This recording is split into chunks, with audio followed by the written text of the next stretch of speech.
Bonjour à tous et à toutes et bienvenue sur votre émission préférée de la semaine, Mix the Tea, émission qui revient sur l'actualité people, télé-réalité, influence et société. Aujourd'hui, on va parler de beaucoup de choses, beaucoup de télé-réalité, mais pas seulement. Vous allez voir qu'on va parler de Bilal Hassani qui a dû annuler un concert de force, de Sarah Frézou qui a fait des messages très inquiétants. Ilan serait de nouveau en couple, les premières critiques de la Villa 8. Vous allez voir, c'est une émission qui est encore une fois très chargée. On a un look assez atypique, Barbie Girl, vous allez comprendre pourquoi dans la mise au point. Je vais vous laisser commenter avec le hashtag MTT, vous abonner juste en dessous si ce n'est toujours pas fait, liker l'émission avant qu'elle commence pour me soutenir, beaucoup d'annonces, beaucoup d'exclusivité et j'ai envie de vous dire, dites au revoir à ce décor parce que la semaine prochaine, il y aura beaucoup de changements. J'espère que tout ça va vous plaire, je vous retrouve juste après le générique, je vous laisse avec ça.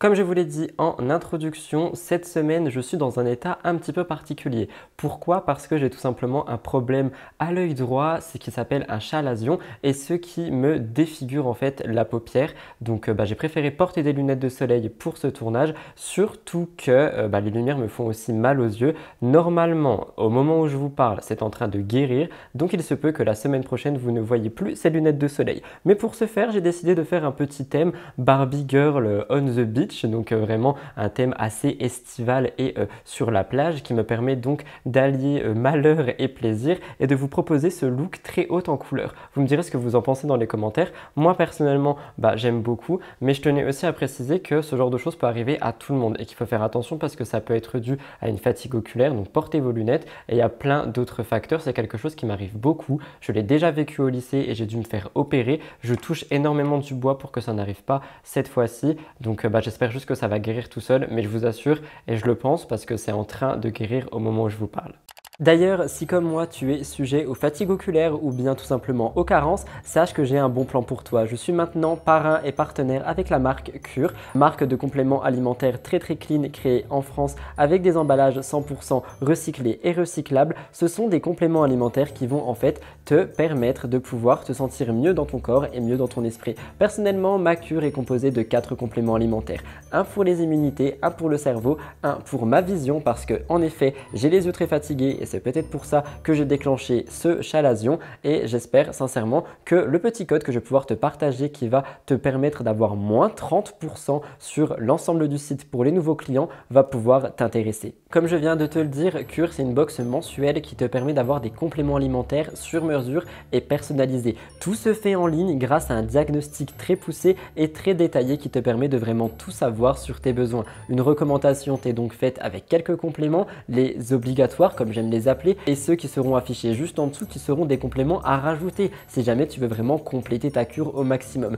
Ce qui est bien via Cure, c'est qu'il y a des fiches compléments, une transparence absolument absolue, tu sais exactement ce que tu ingères, où ça va et les bienfaits que ça a. Et de toute façon, si tu as une question, une nutritionniste est disponible auprès de la marque pour t'aider à mieux comprendre les choses. Une box dure 30 jours, donc c'est vraiment pas mal pour tester. Sachez que mes compléments ont eu une valeur de 29 € et comme je vous l'ai dit, avec le code qui s'affiche juste ici, vous avez moins 30% sur votre première commande. Je vous conseille Cure parce que leurs formules sont approuvées scientifiquement et comme je vous l'ai dit, on peut prendre rendez-vous ultra facilement avec une nutritionniste si on se pose quelques questions. Tout est fabriqué en France et en Belgique et surtout tous les emballages sont recyclables à 100% et ça c'est quelque chose qui me tient à cœur au niveau de l'environnement. Comme vous le savez, au niveau des ingrédients, la majorité sont naturels et biologiques. Donc évidemment, je vous place tout ça en barre d'infos si ça vous intéresse en vous rappelant que mon code vous donne 30% et qu'on a déjà la livraison offerte des 20 € d'achat. Ça change des sites à minimum 60 € d'achat. Donc techniquement avec mon code vous auriez une grosse réduction et la livraison offerte.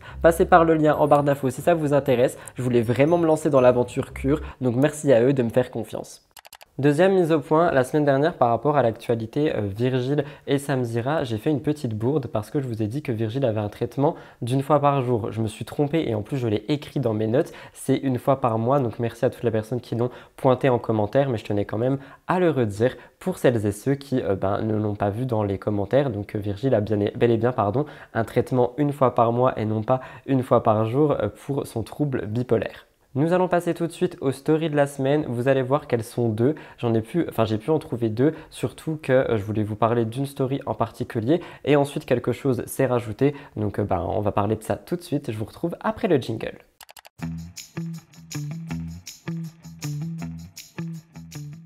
Pour la première story de la semaine, comme vous le voyez à l'écran, nous parlons de Ilan Castronovo. Comme vous le voyez à l'écran, son compte TikTok a été banni et puis réactivé. Et je voulais réagir à ça parce que je pense sincèrement que ça peut revenir, étant donné que Ilan a un petit peu un comportement pas très exemplaire sur l'application TikTok. Je pense sincèrement que son ban peut revenir. Et je me dis que ça donne peut-être un peu d'espoir par rapport au fait que beaucoup de candidats qui n'ont pas un comportement exemplaire sur l'application pourraient être bannis et pourraient voir leur compte supprimé. Je pense aussi qu'il y a beaucoup de gens qui ont signalé son compte en masse parce que généralement, il arrive que des bans apparaissent sur TikTok lorsqu'un compte a été signalé en masse. Donc je pense que ça peut encore arriver et que ça va certainement encore arriver. Mais je voulais aussi pointer que donc pour ces candidats, c'est une source de revenus en moins. Mais honnêtement, vu ce que je vois passer sur l'application depuis qu'ils sont sur celle-ci à faire leur live TikTok, je pense qu'il faut réguler tout ça. Donc j'ai envie de vous demander, qu'en pensez-vous? Si vous voulez ma réaction par rapport à ça, je pense qu'on va pouvoir faire un grand ménage assez rapidement sur l'application puisque beaucoup de gens sont en train de montrer que oui, on peut bannir des gens. Deuxième actualité story de la semaine, je place un trigger warning parce que nous allons parler de Sarah Frézou. Je voulais revenir avec vous sur ce qui se passe et ce qui s'est passé par rapport à Sarah Frézou. Depuis quelques jours, son moral est au plus bas. Les internautes pensent qu'elle n'est plus avec son mari qui se nomme Mehdi et elle a démenti cette rumeur plusieurs fois, sauf qu'il y a quand même apparemment de l'eau dans le gaz entre les deux. D'après officiel, son mari est parti dans le sud et Sarah, elle est restée seule, mais surtout, elle est sans alliance et ça fait poser beaucoup de questions à la plupart des gens. Le 3 avril, Sarah Frézou s'est exprimée sur ce qu'elle pensait et sur son mal-être. Elle a dit à sa communauté qu'elle ne trouvait pas sa place dans le monde. Elle explique que le fait de se retrouver seule lui permet de faire une introspection et elle a expliqué à ses abonnés qu'elle n'arrive pas à être complètement heureuse. C'est un mal-être qui a l'air d'être permanent chez elle parce qu'elle ne trouve pas de remède. Je vous lis un peu ce qu'elle a dit. « Je suis en complète remise en question de ma vie, de moi-même, de ce que j'accepte et de ce que je n'accepte pas, ce que je ferai différemment. Et j'essaye de trouver ce petit truc qui me rend heureuse et épanouie à 100%. Cette semaine bien seule, c'est le cas de le dire, me permet ou ça me crée toute une remise en question sur ma propre vie. Je vous garantis que ce n'est pas facile. Et j'ai besoin aussi d'un grand nettoyage dans ma vie privée. Et je ne parle pas de mon mari, parce que je sais que tout le monde attend à l'affût le divorce. Mais non, comme je vous l'ai dit, il est simplement parti dans le sud. » Malheureusement, quelques jours plus tard, Sarah Frézou poste un message sur son compte Snapchat qui a vraiment alerté beaucoup de gens, dont moi. Elle dit « Les amis, je vous dis adieu. Je vous aime, merci d'avoir été là. Je me retire. J'ai passé de merveilleuses années avec vous. Merci à ma famille, mes amis d'avoir toujours été là. Mais Sarah est fatiguée, épuisée, dégoûtée de toute cette vie et je vous dis adieu. Je vous aime, ne m'en voulez pas. » C'est une story qui a effectivement créé un vent de panique dans la communauté de Sarah Frézou, mais aussi auprès de ses amis, auprès de ses collègues. On m'a aussi envoyé beaucoup ces stories. Je n'avais pas Snapchat, donc je n'avais pas vu sur le moment. Lorsqu'on me les a envoyées, j'ai été contacter Sarah en privé parce que nous étions en contact. Elle ne m'a pas répondu tout de suite, mais elle m'a répondu plus tard en me disant que ça allait un petit peu mieux et surtout j'ai vu qu'elle était pas seule, donc ça m'a rassuré. Mais tout ça pour dire que oui, ça a vraiment créé un vent de panique chez tout le monde. Je continue, elle rajoute « Chaque personne vient me dire « Il y a des gens qui sont pires que toi ou je ne sais pas quoi. Chacun gère sa souffrance intérieure et la mienne est devenue trop forte. Oui, je veux quitter cette vie. Oui, c'est égoïste, mais c'est la seule chose que je suis sûre de réellement souhaiter.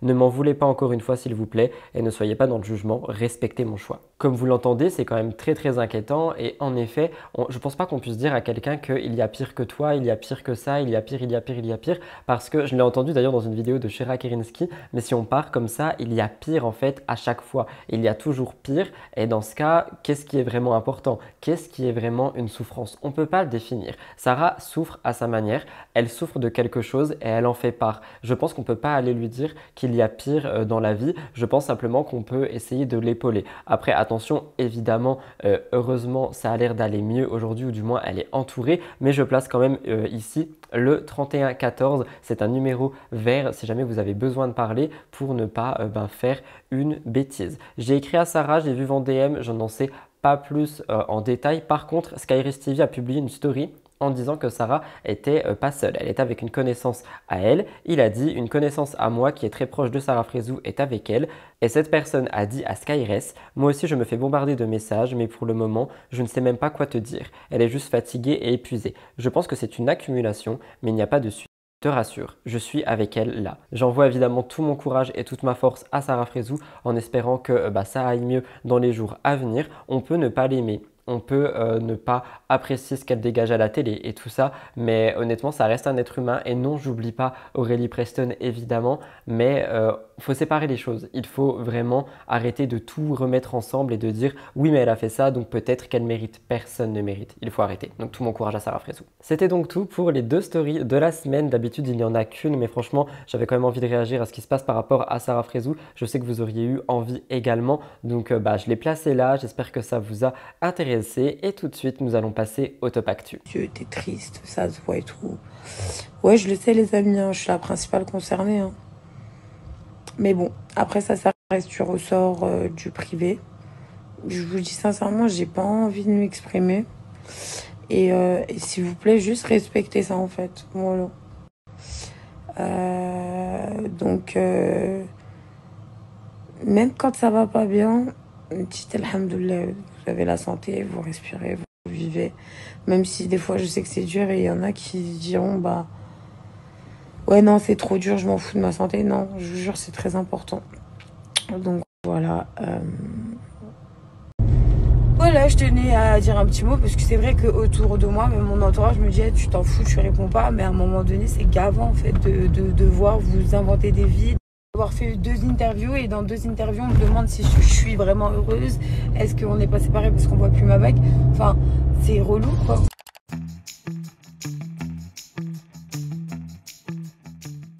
Première actualité du Top Actu, je voulais vous parler du déménagement de Maeva Guénam. Rappelez-vous, je vous en ai déjà parlé dans Mix the Tea. Depuis quelque temps, de nombreuses rumeurs circulent sur Internet stipulant que certains candidats de télé-réalité seraient ruinés. Et pour cause, comme le dit Officiel et Blasting News, parce que j'ai pris mes informations sur les deux, les placements de produits sont de moins en moins rémunérés, dans le sens où ils gagnent de moins en moins d'argent. Donc ce n'est plus vraiment une principale source de revenus. Et malheureusement, tout ce business marche bien moins qu'avant. Et en fait, ça risque de ne pas aller en s'améliorant parce qu'on rappelle la nouvelle proposition de loi qui est en train de passer, qui va interdire certaines choses, qui va réguler d'autres choses et qui par conséquent va desservir à beaucoup de candidats de télé-réalité, notamment les interdictions par rapport à la chirurgie, les amendes qui vont être mises en place et tout ça. Je pense que ça va faire un petit boom dans le milieu de l'influence. Maeva Guénam, de son côté, a fait une annonce qui risque de faire grandir cette rumeur de personnes qui sont ruinées dans le milieu. Elle a dit qu'elle souhaitait déménager. Avant de vous laisser écouter, elle dit en fait qu'elle a envie de déménager parce que sa maison est trop grande pour elle, qu'elle fait 1500 mètres carrés, qu'il y a 3 salons, 3 cuisines, qu'elle n'utilise que 3 pièces et que évidemment cet espace n'est pas bon pour elle parce qu'elle se sent très seule là-bas. Sauf que c'est pas tout parce qu'elle est inquiète à l'idée de récupérer l'argent parce que pour vous expliquer, à Dubaï, on loue la maison à l'année, donc elle a déjà donné beaucoup d'argent et elle a peur qu'elle ne puisse pas récupérer tout son argent si elle part maintenant. Je vais vous laisser écouter, mais moi je veux juste réagir avant. On en parle du Golden Visa, elle vient de l'avoir et elle souhaite déménager et peut-être rentrer en France. Je trouve ça assez étrange. Écoutez. En fait, ma maison, elle est trop grande. Et en fait, c'est vraiment une maison pour une grande famille d'au moins 5 ou 6 enfants. Ma maison, elle fait 1500 mètres carrés. Il y a 3 salons, 3 cuisines. Et en fait, j'utilise que 3 pièces. J'utilise ma chambre, ce salon, cette cuisine. Bon, après, ma touche, par exemple, elle a pris une chambre, mais elle est trop grande. Elle a 7 chambres, elle est vraiment immense. Et en fait, je m'y sens plus trop bien. Donc là, je suis en train de voir pour déménager. Donc, mon architecte me dit que ma maison, elle sera prête en décembre. Mais je crois pas parce qu'il y a trop de travaux à faire. Et je me mets 2 mois à couper qu'en décembre, ce sera pas fini. Je trouve ça aussi extrêmement bizarre que ça arrive comme par hasard juste après la loi, enfin les propositions de loi, les textes qui passent, etc. Donc peut-être que tout est lié. Je vous laisserai me dire ce que vous en pensez dans les commentaires. Actualité très courte, mais je voulais revenir avec vous dessus. En gros, on rejoint un peu ce que je vous ai raconté la semaine dernière par rapport aux sœurs Elimer et leur carrousel photo. Rappelez-vous, elles se sont fait insulter parce qu'elles ont montré une photo d'elles avant et que selon les internautes, elles ne ressemblent plus du tout à ce qu'elles étaient avant, toujours le avant effectivement. Et cette semaine, c'est Thibaut Garcia qui fait parler de cette manière parce qu'il a été assez nostalgique et il a montré une photo de lui qui date de bien avant. Il l'a envoyée sur son compte Snapchat et c'est vrai qu'on voit qu'il a bien changé. On reconnaît à peu près ses traits du visage, mais son physique est totalement différent. Pour illustrer la photo, il a écrit « Trop beau j'étais ».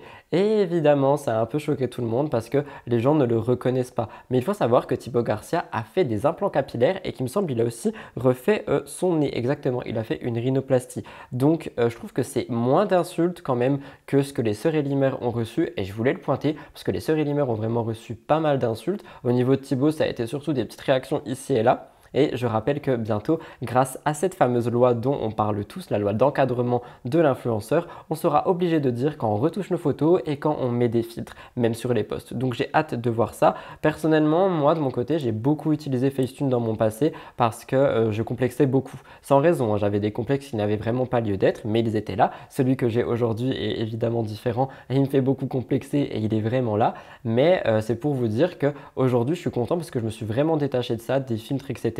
J'en avais beaucoup parlé sur mon compte Instagram, donc je suis content et j'espère que ça pourra motiver d'autres personnes à ne pas forcément modifier trop leur corps, etc. Des petites retouches, un bouton à enlever ou quoi que ce soit, je veux bien, mais c'est vrai que je vois aussi beaucoup de photos extrêmement retouchées qui peuvent desservir en fait en tant qu'exemple. Donc là, je parle vraiment des influenceurs, ça peut desservir comme exemple pour les plus jeunes. Je vous laisserai me dire ce que vous en pensez dans les commentaires.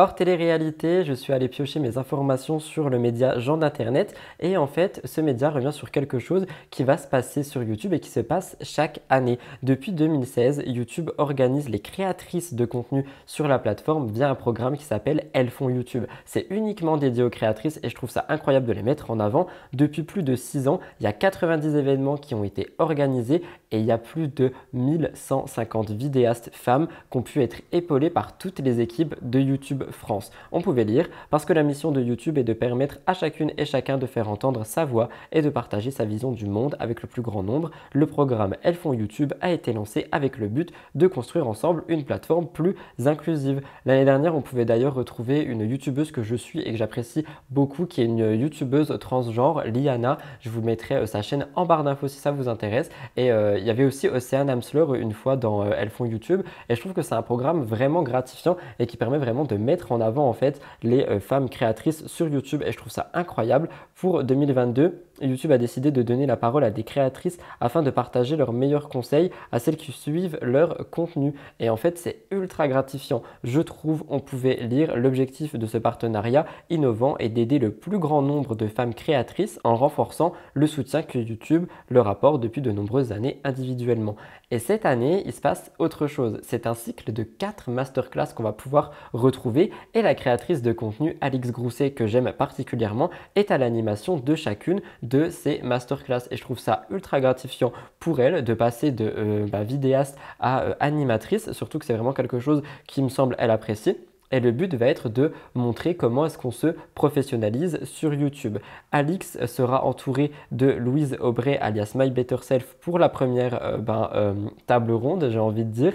Et c'est une diffusion qui aura lieu le 20 avril 2023 si jamais ça vous intéresse. Elle a dit « Après avoir lancé mon format Le Clic d'Alix il y a 3 ans, grâce à Elles font YouTube, j'ai eu la chance de travailler aux côtés de YouTube France pour le développement de ce beau programme. Ainsi, je suis très heureuse de participer encore à son rayonnement. » Qu'en pensez-vous? Moi, je trouve que c'est vraiment quelque chose que j'avais envie de mettre en avant. C'est quelque chose qui fait très plaisir à voir, à entendre, cet élan de solidarité entre femmes et ça me permet de réagir à une actualité dont je vous ai parlé la semaine dernière par rapport à Enjoy Phoenix et Lena Situation qui a été comparée, comme quoi il n'y avait plus de place, qu'elle était has-been, etc. Enjoy Phoenix. Et vous voyez que le but est encore de mettre des créatrices en avant pour leur montrer comment se professionnaliser sur YouTube. Donc je ne pense vraiment pas qu'il y ait de fin en fait par rapport aux créateurs et créatrices de contenu. Je pense simplement qu'il y a de la place pour tout le monde et qu'il faut voir les choses comme ça. Je vous laisserai me dire ce que vous en pensez dans les commentaires. J'avais vraiment envie de le mettre en avant parce que je trouve ça incroyable.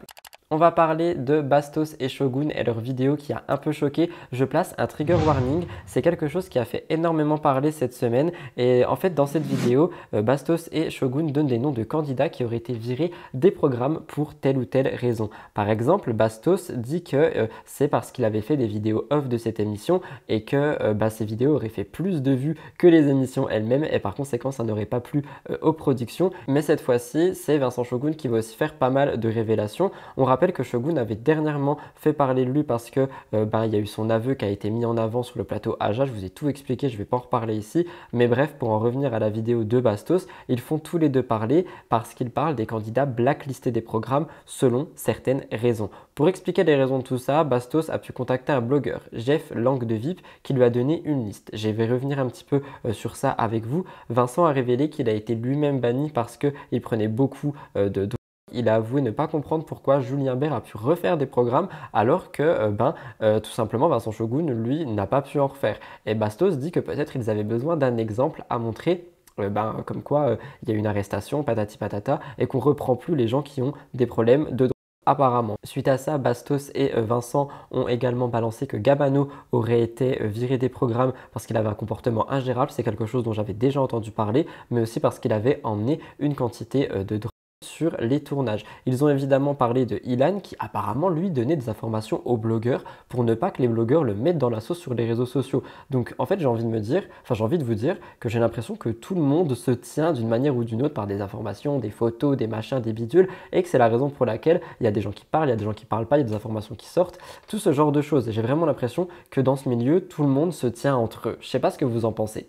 Je vous ai fait un petit magnéto, je vous laisse regarder. Mais il y a beaucoup de personnages dans la télé-réalité qui en prennent encore et qui sont pas encore jetés. Moi personnellement, ils savaient très bien que j'en prenais en tournage et ils m'ont jamais dit. Mais en fait, je pense que c'est le fait qu'il y ait eu une arrestation, alors du coup ça officialise le truc. T'as arrêté maintenant? Mais oui, j'ai arrêté. Gabano, il a été blacklisté de la télé-réalité parce que, soi-disant, il serait ingérable en tournage et il aurait aussi ramené de la... Charlotte des Marseillais, alors ça me dit rien du tout. Alors c'est une blonde, tu sais qui de Marseille. Alors okay. elle, je sais qu'elle a été blacklistée parce que je pense qu'elle savait rien. Apparemment elle aurait été blacklistée par les candidats eux-mêmes. Oui. Je voulais réagir par rapport aux productions et aux blacklists parce que c'est vrai que on sait qu'il y a beaucoup de substances qui peuvent tourner durant ces programmes. On sait aussi à peu près il suffit de faire des recherches, on voit un peu qui peut en consommer, qui n'en consomme pas. Et ce que je trouve assez étrange en effet, c'est qu'il y a des personnes style Vincent Shogun qui sont totalement blacklistées et des personnes style Julien Bert qui a aussi eu une condamnation. On le rappelle, ça a été public, c'est sorti, il a toujours refait de la télé après ça. Donc je sais pas, je trouve ça assez étrange. Je vous laisserai me dire ce que vous en pensez dans les commentaires. Mais il y a aussi un problème par rapport à cette vidéo et vous m'avez contacté pour que j'en parle. C'est le fait qu'ils rigolent tous les deux beaucoup de la violence physique, de la violence et que surtout il y a une banalisation de ça dans cette vidéo YouTube. Donc c'est vrai que c'est pas forcément un beau message pour les plus jeunes. Je le place là si jamais ça peut essayer d'éviter à des personnes d'aller voir cette vidéo. Ça, je voulais également vous en parler. J'en ai parlé sur mon compte Rudy Coppel TVR, mon compte Instagram dédié à la télé-réalité et ça a fait beaucoup parler. On rappelle que Mélanie Dedigama a fait dernièrement beaucoup de bruit, notamment via sa relation avec Julien Bert. Cette fois-ci, croyez-le ou non, mais elle aurait été repérée, j'ai envie de dire, par un rappeur américain. Il s'agit de Wiz Khalifa qui aurait repost une de ses photos, ou du moins un mème, parce qu'en fait, elle a publié dans sa story Instagram ce qui se passait et on voyait un montage d'elle qui a été repost par Wiz Khalifa. Sur ce montage photo, la posture de Mélanie Dedigama et son bronzage sont comparées à celle d'un chien. C'est un montage photo qui est quand même assez moqueur, je trouve, et qui semble pas lui plaire. Je me rappelle que quand c'était sorti, c'était il y a des années déjà, ça lui avait pas plu non plus, et en fait ça date et ça se fait absolument pas de comparer quelqu'un à un chien. Donc oui, ça peut être drôle, mais le ressortir encore et encore et encore, parce que je vous assure que je l'avais vu il y a vraiment des années. Mélanie Dedigama a donc posté un message par rapport à ça en capture d'écran. Elle a dit: je suis au courant, je me fais harceler MDR tous les 3 mois. Wiz Khalifa ressort cette photo. Allez, big up. Je réagis par rapport à ça parce que je trouve que c'est quand même assez petit, mais après c'est vrai que c'est un mème et que maintenant il va tourner absolument partout, mais je trouve que c'est pas forcément cool, surtout que ça a pas l'air vraiment de lui plaire. Donc faudrait peut-être faire attention aussi avec ce genre de choses. J'ai l'impression d'être super moralisateur quand je dis ça, mais la comparer à un chien, je trouve que il y a des limites quand même, tu vois. Et quand c'était sorti il y a quelques années, c'était pas vraiment aussi drôle que ça puisse le paraître maintenant, et il y avait beaucoup de commentaires très insultants à son égard. Je vous laisserai me dire ce que vous en pensez dans les commentaires, mais je voulais quand même le placer là avec vous. Je voulais vous parler des trottinettes qui ont été interdites. BFM TV revient sur ce fameux vote qui concerne les trottinettes interdites à Paris et c'est un vote qui a fait beaucoup parler, donc je voulais revenir dessus avec vous. Ça s'est passé dimanche dernier. C'est un vote qui a eu lieu pour décider de l'avenir des trottinettes dans la capitale de France. Et pour vous expliquer, les trottinettes en libre service vivent leur dernier jour parce que les Parisiens ont voté et en fait le contre, donc le contre trottinette l'a emporté à 85% dans le centre de la capitale et jusqu'à 92% dans le 16e arrondissement. Effectivement, ce sont des chiffres qui sont énormes, mais je précise qu'il y a surtout eu beaucoup de personnes qui sont allées voter, qui étaient contre en fait les trottinettes et qui n'étaient pas pour. Et par conséquent, les votes ont vraiment été concentrés sur des personnes qui étaient contre les trottinettes. Et c'est une participation qui reste très faible étant donné qu'on a eu à peu près 7,46% de personnes qui sont allées voter. Les Parisiens sont allés donc voter pour le pour ou contre les trottinettes et ceux qui étaient pour ont annoncé qu'il y a plus de 800 emplois qui étaient menacés par le résultat de ce vote, que les opérateurs possèdent 15 000 trottinettes électriques en libre service, qu'ils ont tenté d'échapper à cette situation mais que rien à y faire. Il y a eu donc ce fameux vote. Il faut savoir que les courses étaient même gratuites ce dimanche, le jour de vote, étant donné que ils voulaient vraiment faire en sorte de sauver les trottinettes. Du côté des influenceurs, on a vu pas mal de créateurs faire des collaborations par rapport à tout ça pour essayer un petit peu de sauver. On a d'ailleurs eu Bastos qui s'est fait beaucoup critiquer. Il avait dit devant toutes les attaques, je reprécise que je n'ai jamais caché que mon partenariat avec Lime était rémunéré, comme vous avez pu le voir au-dessus de ce post. Comme pour toutes les collaborations que j'accepte, j'adhère 100% à la cause et pour les bonnes raisons réfléchies, chiffrées et logiques, bien loin des idées reçues infondées qu'on peut lire en ce moment. Il a réagi pour mon émission, je vous laisse écouter. Je pense que c'est dommage parce que malheureusement, ceux qui profitent des trottinettes, qui tiennent à ce moyen de transport, n'y tiennent pas assez pour avoir été votés. Et du coup, les seuls qui se sont déplacés, c'est des gens qui étaient contre. Et moi, je trouve ça dommage parce que c'est un moyen de transport hyper pratique, qui est aujourd'hui bien régulé, que ce soit en termes de vitesse, de code de la route, en termes de parking, et qui souffre un petit peu de ses débuts un peu chaotiques.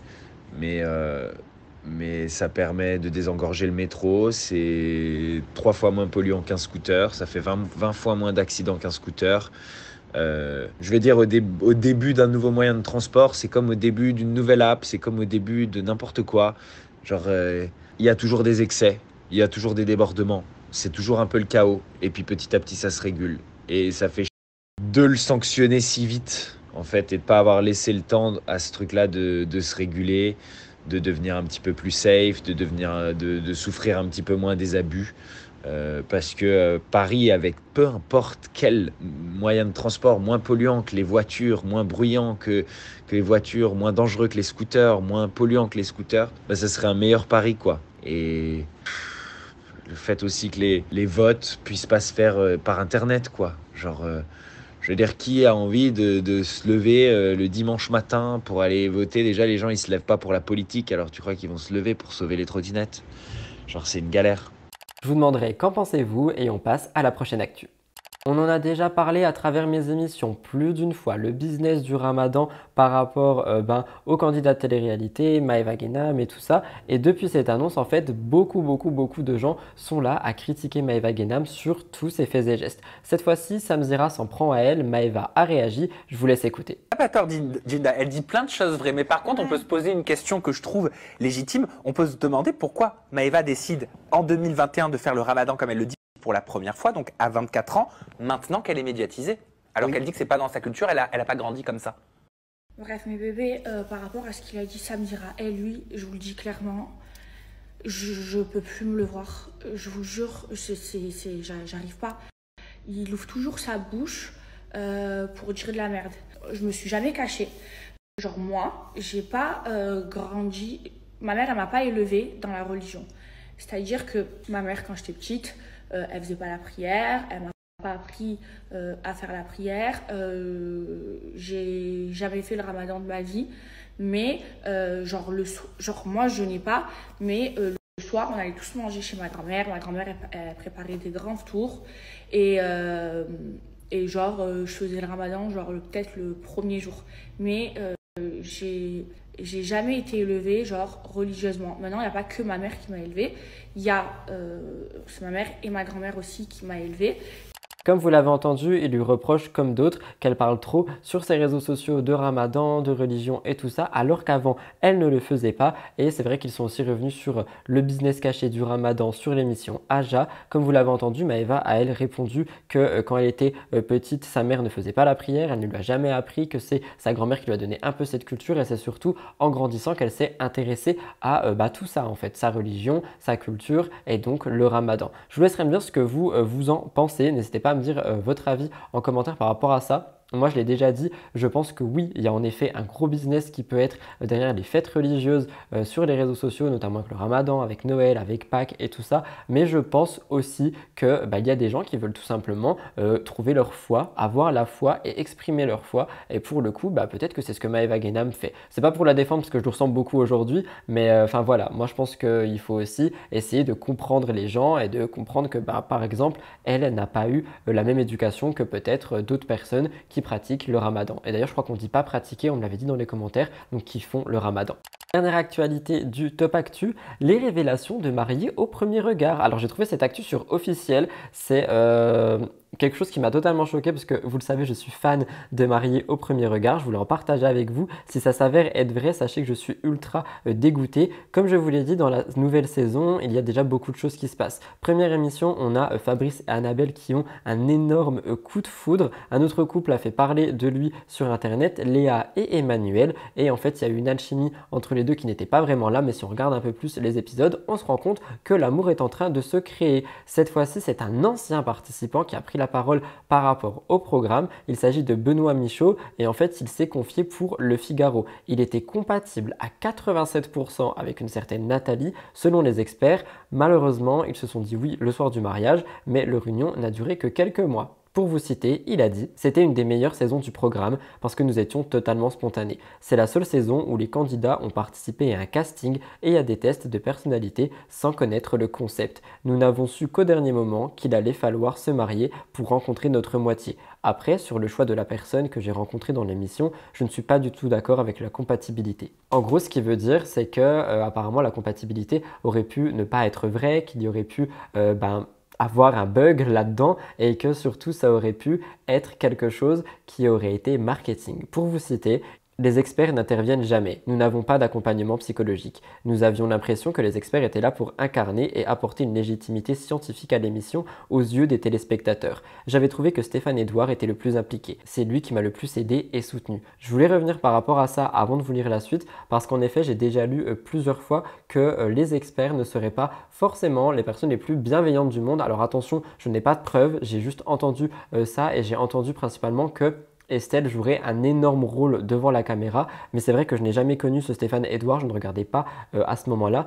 mais faire attention encore une fois avec ce qu'on voit à la télé. Finalement, il continue, le pourcentage de compatibilité n'est pas du tout convaincant. Pour moi, les chiffres des pourcentages sont inventés, c'est du marketing. Je réagis par rapport à ça. Et je trouve que c'est extrêmement fort comme mot. Et c'est pour ça que je vous dis que c'est vrai, ça me choque parce que moi j'adore beaucoup cette émission. Et je me suis dit, ok, on n'est pas sur les Marseillais, les apprentis ou un truc du genre. Donc peut-être qu'on est sur quelque chose qui s'avère être authentique. Et il dit selon lui que les chiffres seraient du marketing. Et si c'est le cas, mais qu'est-ce qu'il y a de vrai à la télé? S'il vous plaît, trouvez-moi une émission vraie. Parce que je trouverais ça tellement dommage, je suis à fond dedans. Et je me dis que quand même les gens ont l'air de bien se correspondre, enfin que ça a l'air de vraiment être quelque chose de sincère et de vrai.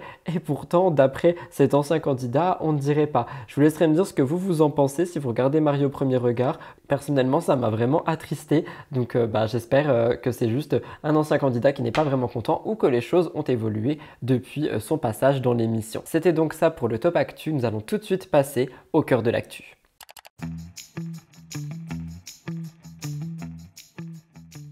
Actualité très courte que j'ai trouvée sur officiel.fr, je voulais revenir dessus avec vous parce que j'ai trouvé ça un petit peu scandaleux. Pareil, j'en ai parlé sur mon compte Rudy Koppel TVR si jamais ça vous intéresse. Hilary est une ancienne candidate de télé-réalité et c'est la femme de Giovanni, un mannequin qui se fait appeler Joe Boy Paris. Et en fait, elle a eu un geste envers lui qui n'a pas du tout été apprécié des internautes. Ils étaient partis au Canada en tête-à-tête, histoire de pouvoir se retrouver. Et en fait, lorsqu'ils sont revenus, prévenu, il a fait une bourde, Giovanni. Il a oublié leur papier d'identité dans le taxi qui était en direction de l'aéroport et elle a dit: je suis en train de vivre un cauchemar. Joe a oublié la pochette avec tous les passeports, mon porte-monnaie, etc. dans le taxi. Comme le dit officiel.fr dans sa story Snapchat, Hilary filme quelque chose qui n'a pas du tout plu aux internautes et qui a été quand même assez choquant. En fait, on peut la voir en train d'engueuler Giovanni qui avait oublié un sac et une valise et elle lui lance une paire de chaussures. Giovanni lui a dit juste avant: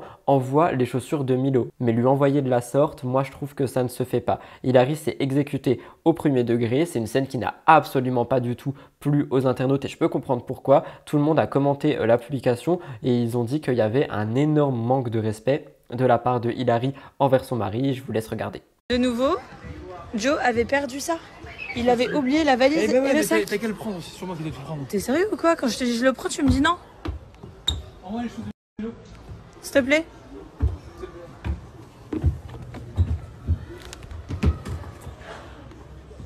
On pouvait lire en commentaire: elle va bientôt finir divorcée, leur couple ne va pas faire long feu, en plus toujours à le filmer, il en a marre je pense. Ils sont sérieux, surtout de se filmer en train de se prendre le chou, c'est aberrant d'en arriver là. Je vais réagir par rapport à ça et c'est vrai que j'ai beau vous dire qu'il y a beaucoup de candidats qui sont maintenant sur les réseaux, qui ont pris l'habitude un peu de filmer leurs querelles, etc. comme lors des émissions. Filmer ce genre de choses, tu choisis toi-même de le poster. Ça veut dire que Hilary a choisi de mettre ça en story, de mettre le fait qu'elle envoie les chaussures à la tronche de son mec en story et je trouve que c'est ultra irrespectueux. Donc j'ai vraiment adoré cette candidate lorsqu'elle était à la télé, mais ce genre de geste, moi je trouve ça scandaleux. Jamais de ma vie j'irai envoyer une paire de chaussures comme ça à Elliot comme si c'était mon chien. Enfin non, je trouve que ça se fait pas et pour le coup les internautes ils vont peut-être un peu fort, mais je sais pas quoi dire de plus et je trouve que c'est ultra dégradant pour Giovanni et en plus tu l'humilies en public parce que tu postes cette story et tu choisis de le faire. Donc voilà, je trouve ça extrêmement dommage. Je vous demanderai votre avis dans les commentaires. Deuxième actualité du cœur de l'actu, petit trigger warning, on va parler de Sara Lopez. Le trigger warning est en fait pour les personnes qui ont des problématiques vis-à-vis de leur papa, etc. Parce que c'est surtout ça dont on va parler. La semaine dernière, on parlait de Sara Lopez et de sa baby story chez Jérém Star. Il y a eu quelques updates par rapport à elle, je voulais vous en parler. On rappelle que Sara est en couple avec Gérald Martinez qui est papa de 2 enfants, 20 ans et 16 ans. Ils se sont rencontrés à Dubaï, maintenant ils sont dans le sud de la France. Sarah avait d'ailleurs dit qu'il n'y avait aucune animosité entre elle et ses beaux enfants. Elle disait que c'était très dur d'être belle-mère et qu'elle ne sait pas où se positionner, mais que elle fait avec. J'ai réagi comme je l'ai dit la semaine dernière. Je trouve que elle a une bonne réaction en disant qu'il ne faut pas trop en faire, mais qu'il ne faut pas trop ne pas en faire non plus, et que oui, ça doit être très compliqué de se positionner, mais je pense qu'elle doit y arriver extrêmement bien. Elle parle souvent avec ses abonnés et du coup en ce moment notamment de sa grossesse. Dernièrement, Sara Lopez a contacté son père et son père, il faut savoir qu'il ne l'a jamais reconnu et qu'elle n'avait pas de contact avec et elle avait évoqué cet abandon dans Baby Story, donc l'émission de Jérém Star. Et en fait, c'est une histoire qu'elle avait un petit peu racontée dans la Villa des Cœurs Brisés lorsqu'elle y était, mais elle s'était pas vraiment attardée dessus et on en a appris beaucoup plus chez Jérém Star. Je vous laisserai aller voir sa vidéo évidemment, je vous la mettrai en barre d'infos. Elle dit qu'elle n'a aucun contact avec son père depuis 10 ans et elle a décidé de faire le premier pas et de lui envoyer un message pour lui annoncer en fait qu'elle était enceinte et qu'elle attendait un enfant. Et en fait, elle a envoyé un énorme message d'une photo d'elle avec sa grossesse, etc. Malheureusement, la réponse qu'elle a eue, elle l'a eue parce que sa mère, la mère de Sarah, a mis la pression à son père pour qu'il réponde. Elle a informé son papa de sa grossesse, mais il est resté tellement froid avec elle. Apparemment, selon les dires de Sarah, il aurait simplement répondu « Félicitations à toi ». C'est tout, rien de plus, pas d'envie de rencontre ou quoi que ce soit.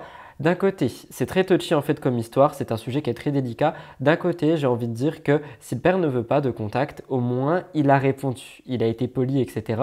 Par contre, c'est vrai que Sara Lopez qui fait un premier pas vers lui, peut-être qu'elle s'attendait à plus et que c'est pour ça qu'elle a vraiment déchanté, mais je trouve que c'est quelque chose de très sensible, très touchy et surtout très intime et je pense qu'on n'a pas vraiment grand chose à dire. Je sais qu'on va me demander mon avis là-dessus, donc c'est pour ça que je vous le dis. Moi je pense que c'est quelque chose de délicat et qu'au moins il a répondu. Croyez-moi, je connais des personnes qui n'auraient même pas répondu, donc la réponse est froide mais la réponse est là et c'est assez compliqué. Mais ce n'est pas tout parce que suite à ça, elle a fait un séjour aux urgences à cause d'une fatigue extrême. terme. Et lors d'un question-réponse sur Instagram, elle a raconté, elle a dit que la fin de son terme est prévue pour le 26 avril et que c'est à cause de contractions assez fortes qu'elle a fait un malaise et donc la fatigue l'a emmenée à l'hôpital. Ce n'est pas fini, elle a aussi dit qu'elle avait trouvé un prénom pour le bébé et qu'elle prévoit les préparatifs, etc.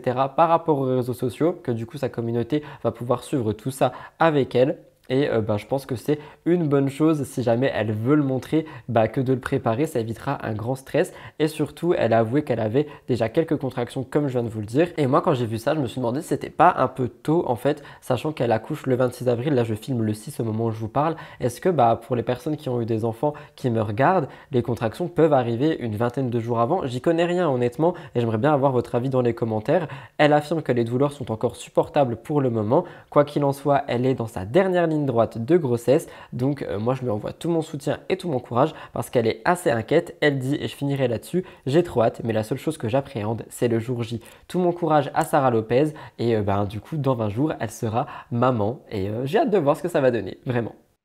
Après je regarderai vos messages dès que je suis bien posée les filles et les garçons parce que du coup j'ai répondu à personne, voilà. Et puis dès que je rentrerai à la maison, après la maternité, je vous raconterai parce que du coup ça s'est pas passé comme je l'aurais souhaité.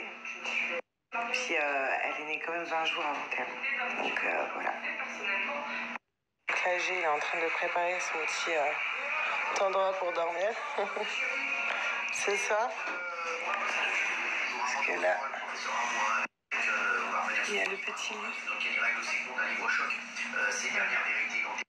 Et pour réagir de manière un peu plus sérieuse, je trouve que c'est quand même une candidate qui s'est énormément, j'ai pas envie de dire assagée, elle a toujours été très droite dans ses bottes, mais qui a beaucoup plus, j'ai l'impression, d'amour à donner. Et cette étiquette de maman qui est en train d'arriver depuis qu'elle est avec son mari, Gérald, et que les deux s'entendent extrêmement bien et qu'ils ont l'air d'avoir une relation vraiment stable. Donc voilà, je voulais quand même le souligner.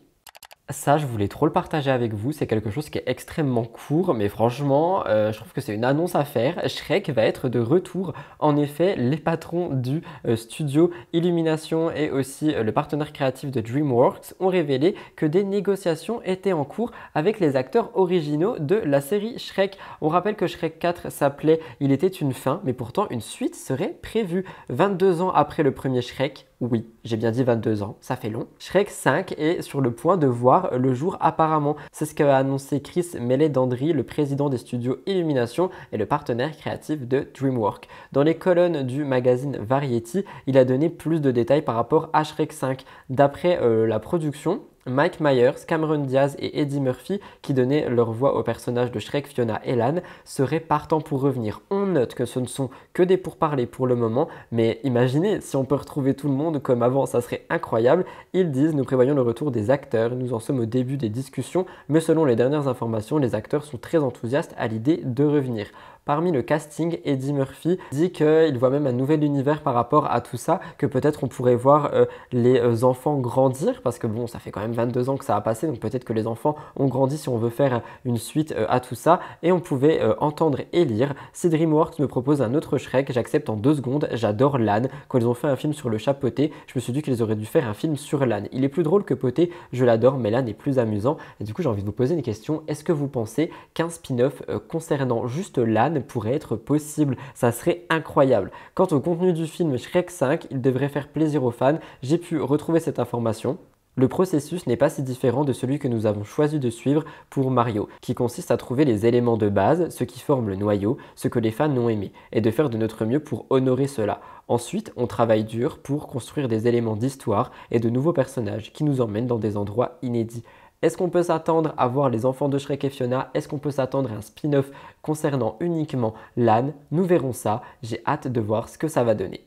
Est-ce que vous avez autant hâte que moi? Si c'est le cas, n'oubliez pas de me le dire dans les commentaires tout en vous abonnant et likant l'émission si ce n'est toujours pas fait.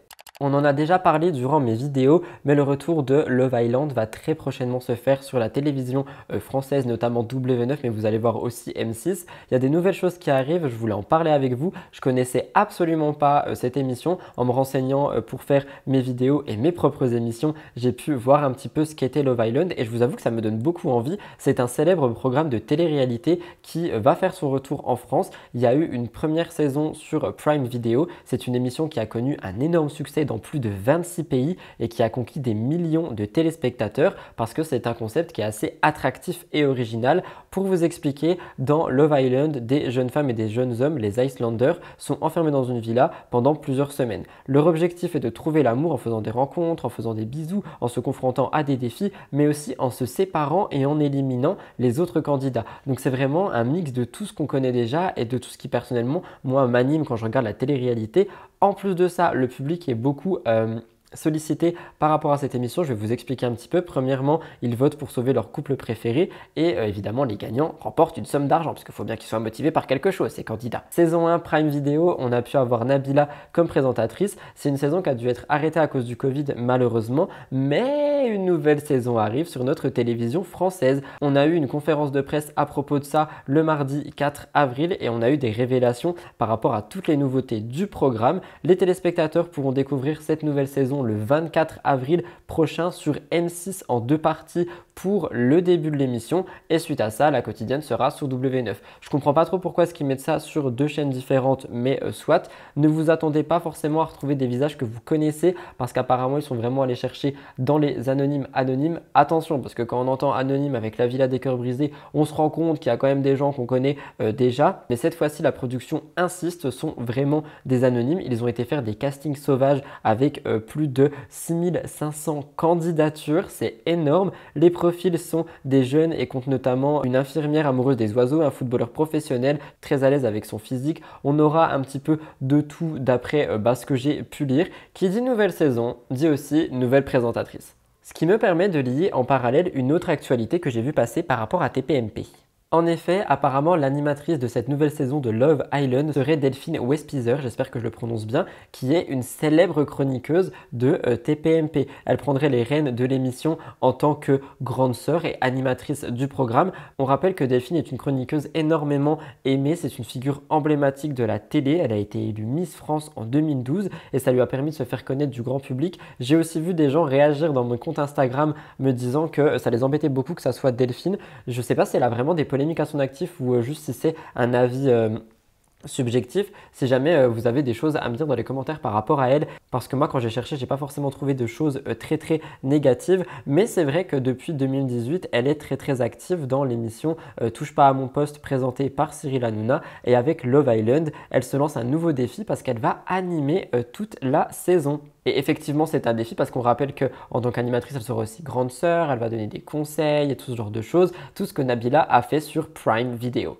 Et je reviens donc à ce que je vous ai dit au tout début de l'actualité. On a une interaction avec Love Island qui est vraiment une sorte de clé en fait du programme parce qu'on a une application gratuite Love Island qui permet aux téléspectateurs de prendre part au déroulement de toute l'émission. On peut voter pour les Islanders qu'on préfère, on peut choisir leur tenue, on peut choisir les dates et on peut aussi essayer de choisir les épreuves, qui va en épreuve, quel genre d'épreuve, etc. Et je trouve que c'est tellement interactif en fait de faire jouer le public à ce point et je pense que c'est peut-être pour ça que l'émission a eu un tel succès. L'application donnera aussi l'occasion de répondre à des quiz et de participer à des jeux, donc c'est pas tout.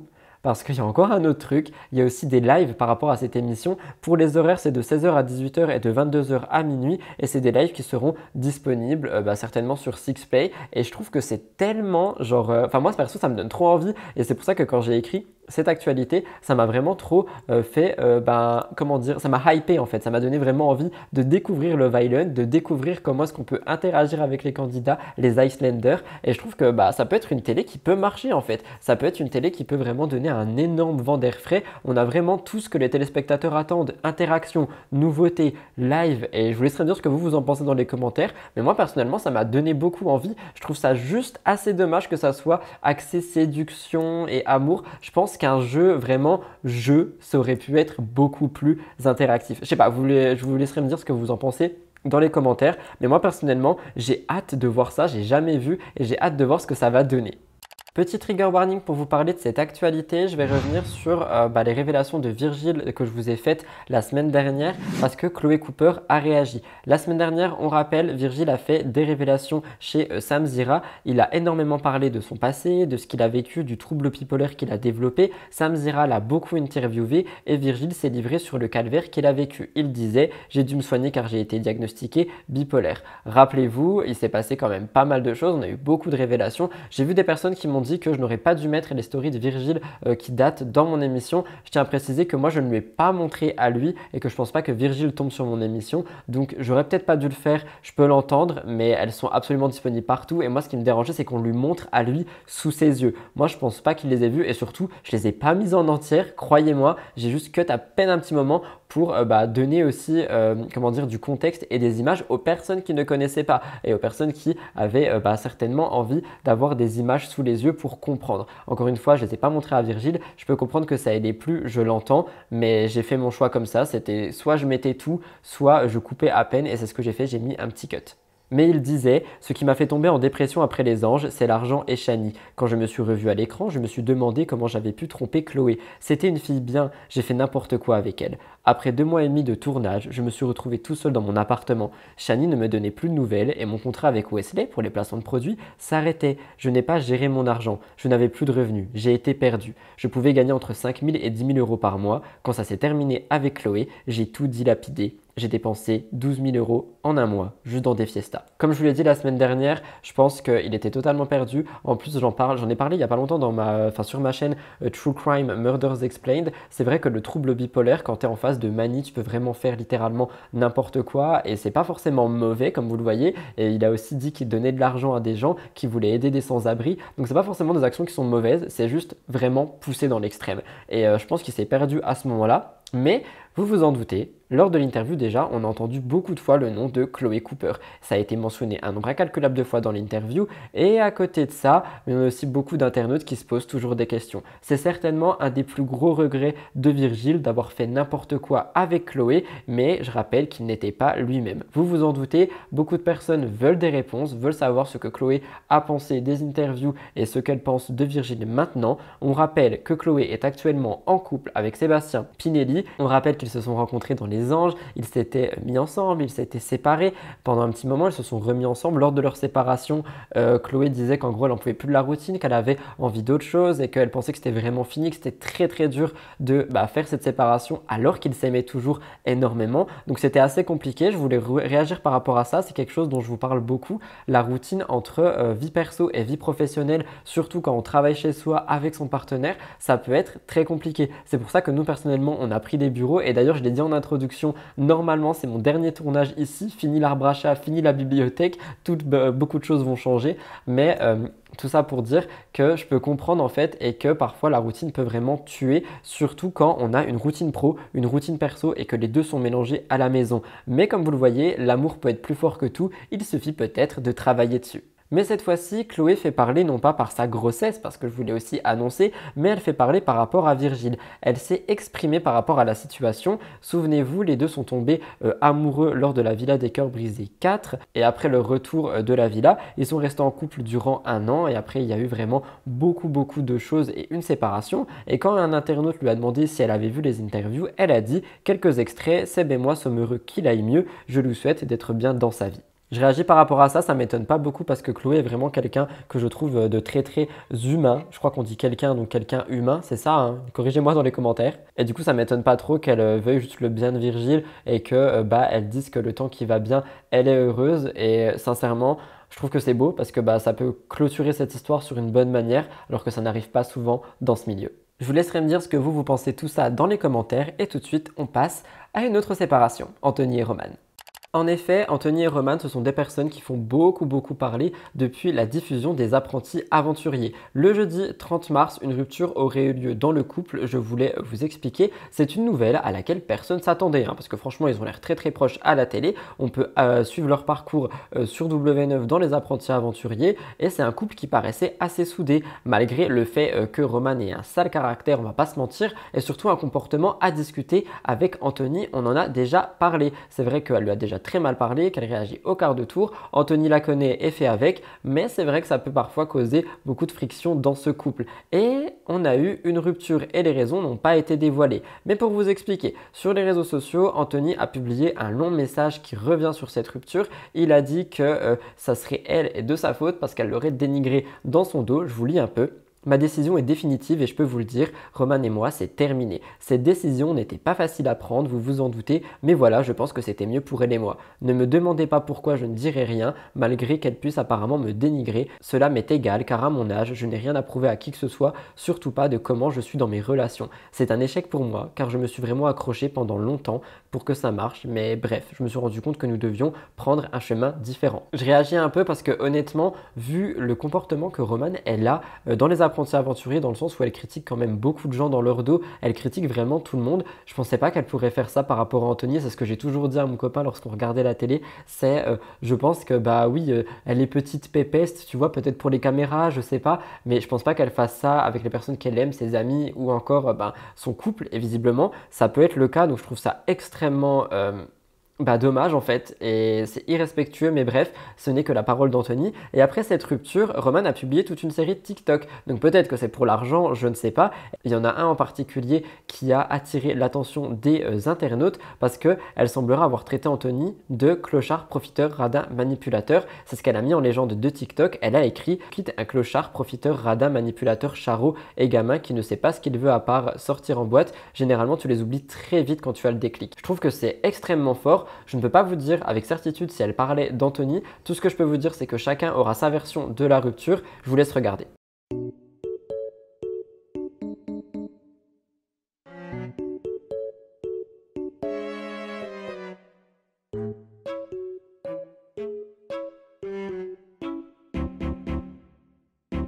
Je me dis, vas-y, calcule pas.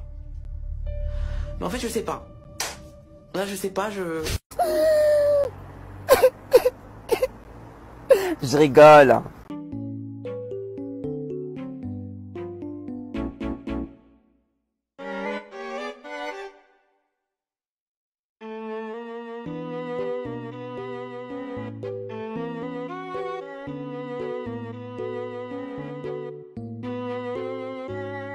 Anthony également a réagi en publiant un TikTok en disant qu'il espère que Roman ne faisait pas allusion à lui. Encore une fois, je vous pose la question de l'argent. On sait qu'il y a beaucoup de candidats qui migrent sur TikTok pour les lives et pour l'argent. Finalement, Roman s'est exprimé dans ses stories sur les réseaux sociaux. Elle a dit « J'arrête les TikTok. Dès que j'en fais un de love, on pense que je vise un ex ou mon mec. Stop les je trouve des TikTok stylés, je fais les mêmes, mais c'est viser personne, bande de fous. » À votre avis, est-ce qu'elle parle de lui? Est-ce qu'elle ne parle pas de lui? Insulter les gens de bande de fous, ce n'est pas une insulte. La folie est une maladie mentale. Et encore une fois, c'est pour ça que je dis qu'il faut des règles et qu'il faut réguler tout ça. Enfin, moi, je trouve ça extrêmement violent d'aller dire à ses abonnés, bande de fous, qu'ils soient gentils ou non, on n'insulte pas les gens. Bref, cette histoire va quand même plus loin selon officiel.fr parce qu'elle a mis la puce à l'oreille des internautes. Elle a peut-être l'intention de reconquérir Anthony après cette rupture. Peut-être que la colère est passée et qu'il lui manque pardon. Elle a posté une vidéo en story et à l'intérieur, en gros, elle chante les paroles d'une chanson de Neige, Les bons choix. On peut entendre « Aujourd'hui, je comprends ton absence et j'ai beaucoup trop d'ego, c'est la cause de tes mots.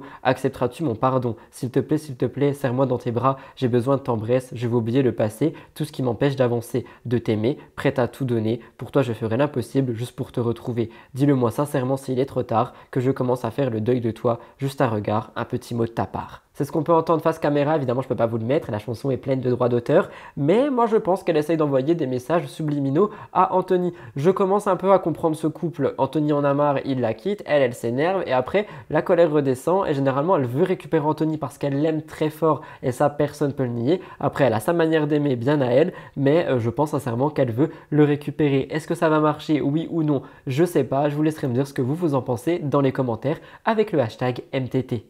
Je place un trigger warning par rapport à cette actualité, je l'ai rajouté de manière dernière minute, je pense qu'elle est nécessaire. Je vais vous parler de Bilal Hassani, de quelque chose qui s'est produit non loin de chez moi, en Moselle, à Metz. En gros, mes informations ont été prises sur le Parisien, Libération et le Huffington Post. Ce chanteur, Bilal, devait se produire en concert ce mercredi dans l'église Saint-Pierre-aux-Nonains à Metz, mais après quelques menaces de collectifs religieux, le producteur a préféré annuler le concert. On rappelle que Bilal est une icône pour la communauté LGBT LGBT et malheureusement on a beau dire que les mentalités avancent, ce n'est visiblement toujours pas le cas. C'est un concert qui devait se tenir mercredi 5 avril au soir dans une ancienne église à Metz et il a été annulé le mercredi matin, donc quelques heures avant. C'est un événement qui soulevait depuis plusieurs jours la colère des mouvances catholiques et traditionnalistes locaux. La production a dit, à la vue des menaces formulées à l'encontre de Bilal et de son public dans le cadre de son concert à Metz aujourd'hui, c'est avec regret, tristesse et dépit que toutes les équipes, celles de la production et de l'artiste, ont décidé d'annuler ce concert. Il est impensable de laisser courir un risque, même infime, au public. Tout est parti d'un message sur le blog du collectif Lorraine catholique le 28 mars qui disait que, en gros, il y aurait une profanation et ils appelaient les chrétiens fidèles à une prière collective devant la salle du concert. Ils disaient que les prestations de Bilal relevaient de la pornographie. Et ce collectif avait annoncé une sorte d'organisation d'un chapelet de réparation 15 minutes avant le début du concert pour réparer tous les péchés de Bilal Hassani. C'est quelque chose qui a été relayé sur les réseaux sociaux par plusieurs associations, mais aussi médias proches de l'extrême droite, je le souligne. Et il y a des milieux identitaires qui ont fait que cet appel a été entendu et a fait craindre des déplacements de militants pouvant dépasser le cadre du département, d'après ce qui a été donné dans les renseignements, ce qui veut littéralement dire noir sur blanc qu'ils ont pensé qu'il y avait d'autres personnes qui auraient pu se joindre à tout ça et peut-être provoquer un danger pour tout le monde, Bilal mais aussi le public. On pouvait lire, l'un des plus vieux édifices religieux de France, maintenant destiné aux concerts acoustiques, doit-il subir cet outrage en pleine semaine sainte avant Pâques? Revenez au bon sens. L'adjoint de la culture au culte de la ville de Metz a aussi réagi en disant « Vu les efforts déployés par la mairie pour que le concert ait lieu, je suis effondré et scandalisé par cette annulation. » Il y a aussi eu beaucoup de soutien de la part de SOS Racisme Moselle en disant « Nous sommes profondément choqués de constater que quelques-uns aient instrumentalisé ce lieu historique pour propager des idéologies haineuses. » Le concert affiché complet, 90 places sur les plateformes. Bilal avait d'ailleurs relayé sur ses réseaux sociaux le communiqué de la contre-manifestation pour essayer de rassurer tout le monde. Malheureusement, ça n'a pas servi. Et il a dit après coup, ça me décourage un peu, je commence à un peu être fatigué, ça fait 4 ans que je suis exposé, je reste un être humain, ça fait beaucoup à porter sur mes épaules, je m'attendais pas à ce que ma carrière ressemble à ça. Pour réagir, je trouve que c'est scandaleux en fait, littéralement, il voulait simplement chanter, on est sur des violences LGBT littéralement et visées, c'est horrible, on a beau dire que les mentalités avancent et que le monde avance, de mon sens je pense que non, ça n'avance pas, on est vraiment même parfois sur une régression, je connais beaucoup de personnes de la communauté LGBT qui sont apeurés par ce qui peut se passer, par des choses qu'ils voient passer, par des actualités, des articles et tout ce genre de choses. Et honnêtement, moi je trouve ça scandaleux, ça m'a tellement choqué. Et mon copain n'est pas un fan de Bilal Hassani, mais ça l'a énormément choqué aussi. Je trouve que c'est humiliant en fait, c'est tellement humiliant, les places étaient prises, tout était bon et non, juste parce que c'est Bilal Hassani, non. Évidemment, je place là aussi qu'il y a des remboursements qui sont prévus, mais j'attendrai de voir ce que vous avez à me dire dans les commentaires par rapport à ça. Tout mon soutien, tout mon courage et tout mon amour à Bilal Hassani. Nouveau trigger warning parce que je vais vous parler de Julien Tanti et de la fameuse expression « il y en a assez ». Rappelez-vous, en ce moment on parle beaucoup de drogue en télé-réalité et Vincent Shogun en avait d'ailleurs parlé chez Jérém Star. Une rumeur raconte que l'expression « il y en a assez » serait utilisée sur les tournages pour en fait la prise de stupéfiants. C'est ce qu'on entend le plus dans les émissions, notamment Les Marseillais, et celui qu'on entend le plus dire ça dernièrement, c'est Julien Tanti. Et il n'avait pas pris la parole jusqu'ici, mais cette fois-ci il l'a fait. Pour un peu de contexte, Vincent Shogun avait raconté cette histoire à Jérém Star lors d'une interview. Il avait raconté qu'il prenait énormément de drogue parce qu'il voulait principalement se détruire. Évidemment, je fais une prévention encore une fois par ici. La drogue n'est absolument pas une solution. Même si on veut se détruire, on ne fait pas ça. On va surtout parler à un thérapeute ou à quelqu'un qui est renseigné sur le sujet, un professionnel. Je vous mettrai des numéros et adresses dans la barre d'infos. Par contre, il disait aussi que tout le monde savait qu'il en prenait sur les tournages en off, etc. Tout le monde aurait été au courant. Encore une fois, la production n'aurait rien fait jusqu'à ce que l'arrestation soit rendue publique. Sur les tournages, etc., il raconte tout. Il a fait beaucoup de révélations du fameux signe « il y en a assez ». Selon lui, il s'agirait d'un signe caché pour prendre un rail.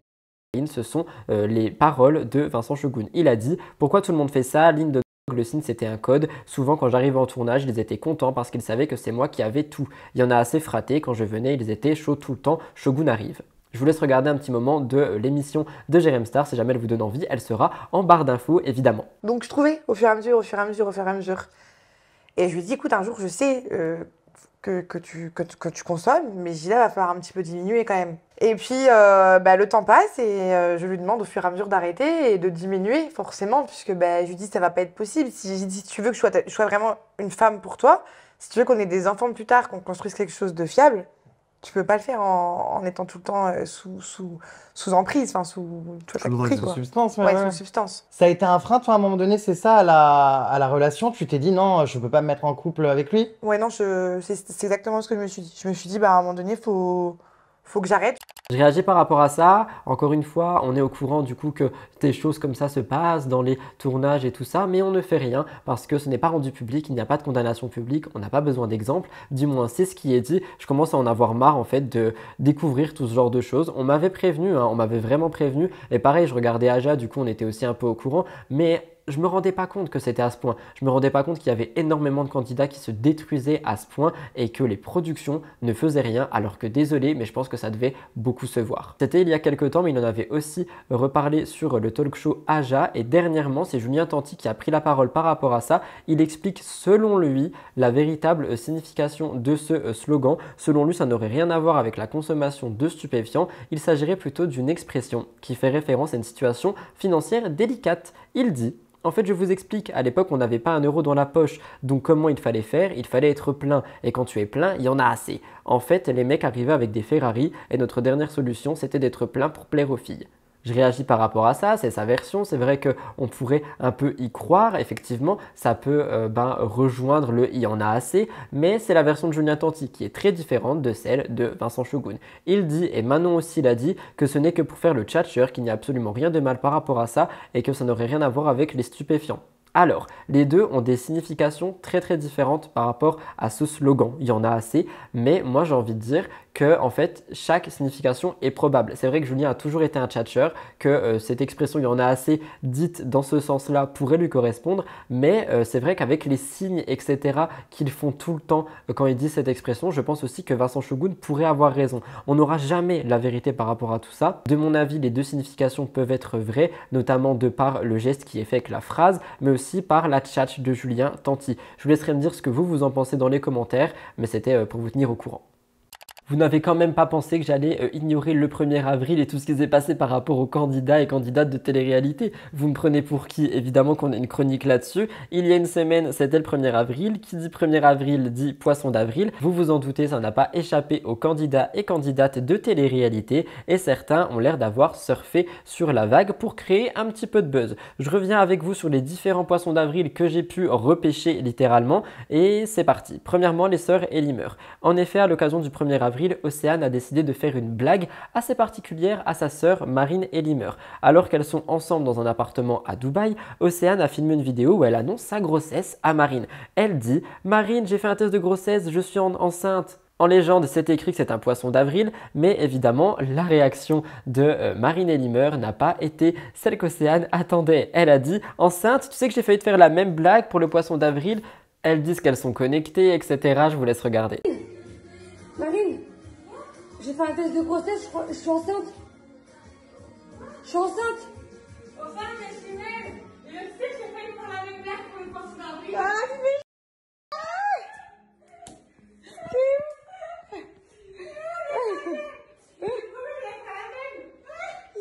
On a la même idée en même temps. Je réagis par rapport à ça. Peut-être que le lien entre les jumelles existerait vraiment et peut-être qu'elles auraient vraiment une sorte de connexion indescriptible qui fait qu'elles pensent la même chose, elles veulent faire les mêmes blagues, etc. C'est évidemment de l'humour, on est sur une actualité 1er avril, c'est pour être un petit peu léger, mais pour le coup c'est plus drôle que buzz parce qu'il y a un autre couple qui a fait beaucoup parler. Tivna Garcia, c'est un couple dont on entend tout le temps parler. Les choses ont été un peu plus pensées d'après les internautes. Le 1er avril, Thibaut Garcia a posté un message dans sa story Snapchat, un message qui a beaucoup interpellé les internautes étant donné que juste avant d'aller se coucher et donc de bien laisser le message et la sauce prendre toute la nuit, il a écrit « Notre histoire est terminée. Merci de respecter ce choix. Donc une question s'est posée. Thibaut et Jessica sont-ils séparés? Est-ce qu'il y a de l'eau dans le gaz? Est-ce que ce couple est terminé? En tout cas, c'est un message qui a fait un énorme buzz sur tous les médias sociaux. Et c'est peut-être ce qu'ils attendaient. Ça a été posté le soir, il n'y a pas eu de réponse avant un moment, de quoi faire monter les stories et monter les statistiques. Certains abonnés y ont cru, d'autres ont surtout très vite pensé au poisson d'avril en disant qu'ils créaient un énorme buzz par rapport à tout ça, qu'ils voulaient faire augmenter leur vue sur Snapchat. Et finalement, après un très long silence, Thibaut prend la parole et s'explique en disant qu'il s'agissait d'un poisson d'avril. Il a dit: bon, bien sûr, le message d'hier c'était un poisson d'avril, il y a quand même des gens qui y ont cru quoi. Jessica a rajouté: on s'est fait des petits poissons d'avril hier, hein, on est des petits poissonneurs cette année. Je lui ai fait une petite blague, lui il a dit qu'on se sépare, c'est le top. Ils sont toujours donc très amoureux comme vous vous en doutez, ils ont juste profité de l'occasion pour faire un petit peu de buzz sur leurs réseaux sociaux et certainement faire augmenter leur vue Snapchat. On va pas leur en vouloir, c'est leur business, ils en ont profité, ok. Mais c'est vrai que laisser toute la nuit ce truc monter, je trouve ça un peu dommage parce que imaginez les vrais fans qui ont dû se dire: oh my god, ils sont totalement séparés, c'est terminé, et qui n'ont pas dormi de la nuit à essayer de trouver des preuves. Moi je pense à ces gens-là, et eux, y pensent-ils? Alors ça, je suis partagé, mais alors à un point, vous l'avez vu à la petite banderole, on va parler de La Villa 8 et du flop que selon les internautes et selon les retours, c'est en train de devenir.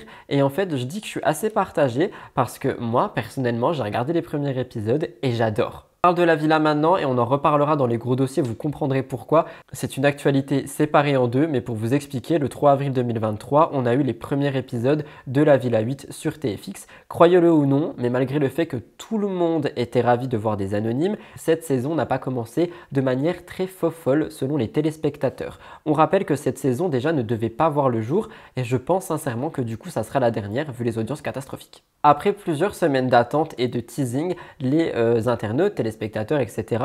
ont pu découvrir le premier épisode de la saison 8 de La Villa des Cœurs Brisés, renommée La Villa. Comme je vous l'ai déjà expliqué, cette année on a de nombreuses nouveautés parce que la production a voulu en fait répondre à une demande du public. Un casting 100%, je mets des gros guillemets, mais 100% anonyme, qui a reçu beaucoup de critiques de certains fans. Selon Blasting News, les internautes constatent plutôt que les candidats en fait sont très artificiels. Ils disent, certes ce sont des anonymes, mais au premier abord, tous les profils restent très superficiels, très télé-réalité. Dans le sens que en fait, on a des personnages qu'on peut retrouver. On a vraiment des sosies, j'ai envie de vous dire. Je ne vais pas citer le nom et citer les noms des sosies, mais moi j'ai vu des sosies sur mon écran, donc c'est vrai que niveau anonyme, on peut un peu se poser des questions. D'autres disent que le casting de La Villa propose des copies d'anciens candidats de télé-réalité. Je réagis encore une fois par rapport à ça et c'est vrai qu'on a des profils types, qu'on a des physiques types, qu'on a vraiment tout ce genre de choses et que du coup on voulait beaucoup plus d'inclusivité. Mais on rappelle quand même qu'on a quelques inclusivités entre une personne qui est métisse, bisexuelle, entre une femme transgenre, entre des personnes de couleur, on a vraiment tout ça. Mais par exemple, on n'a pas de femme ronde. Ni d'homme rond d'ailleurs, c'est vrai que j'ai beaucoup relevé femme ronde, mais on pouvait avoir un homme rond. Les autres commentaires disent que La Villa servirait cette année de sorte d'usine à fabriquer les prochains influenceurs. Certains internautes se demandent s'il s'agit bel et bien d'inconnus ou de personnes qui ont été repêchées sur Instagram et TikTok. Mais c'est vrai qu'on a quand même un petit peu de diversité dans le casting. Et moi, je veux pas que taper sur le programme. On rappelle qu'on a des personnes bisexuelles, transgenres qui seront là également pour faire ouvrir les esprits et faire passer des beaux messages. Et le premier épisode du programme La Villa revenait par exemple sur le métis bisexuel. Géronimo, je suis désolé pour les étiquettes, mais moi je trouve que justement il faut les mettre en avant pour une fois parce qu'on a quelqu'un qui est métis et bisexuel.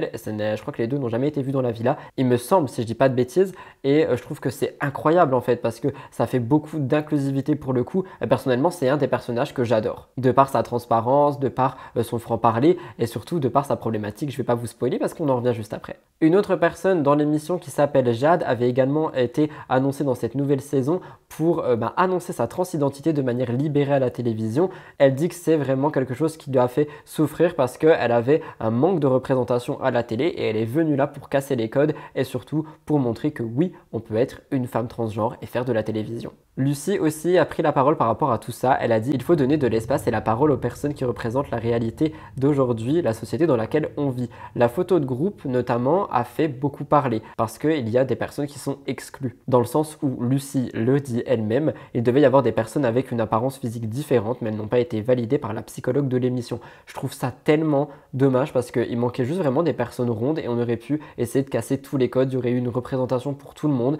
mais j'ai envie de dire que c'est déjà mieux que rien. À chaque fois on est là, on critique tout. Pour le coup, ils ont essayé quand même quelque chose, même si effectivement on est quand même sur beaucoup de profils de télé-réalité. On a quand même un peu de nouveauté et un peu d'inclusivité, donc faut quand même le souligner. Hein. Mais c'est vrai que les premières audiences sont des flops. Pourtant, moi je pense que l'émission a quand même du potentiel. Je trouve que les épisodes sont bien faits. Donc après, oui, il se passe pas grand chose, mais je trouve que justement c'est vrai, c'est frais et je trouve que c'est plutôt pas mal. Est-ce que vous avez regardé? Si oui, dites-le moi dans les commentaires et dites-moi ce que vous avez pensé des premiers épisodes et des premières tables rondes par exemple. Hors télé-réalité, je voulais revenir avec vous sur les intelligences artificielles. Je place un trigger warning parce que c'est une actualité qui est quand même assez menaçante et on va d'abord commencer par le côté un peu plus léger qui serait une menace mais pour des artistes. Je vous dis léger mais ça reste grave mais vous allez comprendre pourquoi par la suite. Je vais vous expliquer ça parce qu'on me l'a demandé et ensuite je vais le lier à l'actualité. SingSong, c'est une intelligence artificielle capable de générer des pistes de fond pour accompagner des voix enregistrées par des chanteurs. C'est une application qui a été créée par des chercheurs de l'Institut Google Research. C'est une intelligence artificielle qui est décrite comme un nouveau moyen intuitif de créer de la musique et en fait ils voulaient voir s'ils étaient capables de différencier des morceaux humains et des morceaux de cette intelligence artificielle. Du coup ils ont fait une étude et ils sont allés demander à des personnes de voir quelle voix ils préféraient, quelle musique ils préféraient, etc. Et les participants à l'étude ont préféré la contribution de l'intelligence artificielle dans 66% des cas, ce qui est donc littéralement une menace pour les artistes humains. On pouvait entendre d'un point de vue subjectif, SingSong produit des pistes instrumentales qui ont une correspondance harmonique et temporelle claire avec les voix d'entrée. Et c'est pour ça que la création par exemple de cette intelligence artificielle, et ce n'est pas la seule, moi c'est celle que je voulais mettre en avant, soulève de nombreuses questions par rapport au rôle qu'ils vont avoir dans l'avenir et surtout à la place que ça va prendre dans notre société. Mais ce n'est pas tout, parce que lié à l'actualité, vous allez voir que ça peut faire flipper parce qu'il s'est passé quelque chose dernièrement avec une IA. Après 6 semaines de conversation intense avec un chatbot intelligence artificielle, un père de famille s'est donné la mort en Belgique. Il était éco-anxieux et ça me permet en fait de replacer ça ici parce que j'ai vu beaucoup de personnes me moquer quand je mettais des trigger warnings par rapport à l'écologie, par rapport à l'environnement. Il y a des personnes qui sont vraiment éco-anxieuses et ça peut vraiment être grave. Vous allez voir, ce dernier a été victime de crises d'angoisse ces 2 dernières années qui l'avaient mené à une sorte de dépression due au stress du réchauffement climatique. Ce sont des choses qui sont réelles, ce sont des choses qui sont vraies et ce sont des troubles qui peuvent être là. Personnellement, des fois quand je pense à la planète, etc., je développe aussi un peu d'éco-anxiété. C'est pour ça que j'évite d'en parler tout le temps dans toutes mes émissions. Il était déprimé et au plus mal et en fait il a commencé à se confier à cette intelligence artificielle, Elisa, le chatbot d'une plateforme.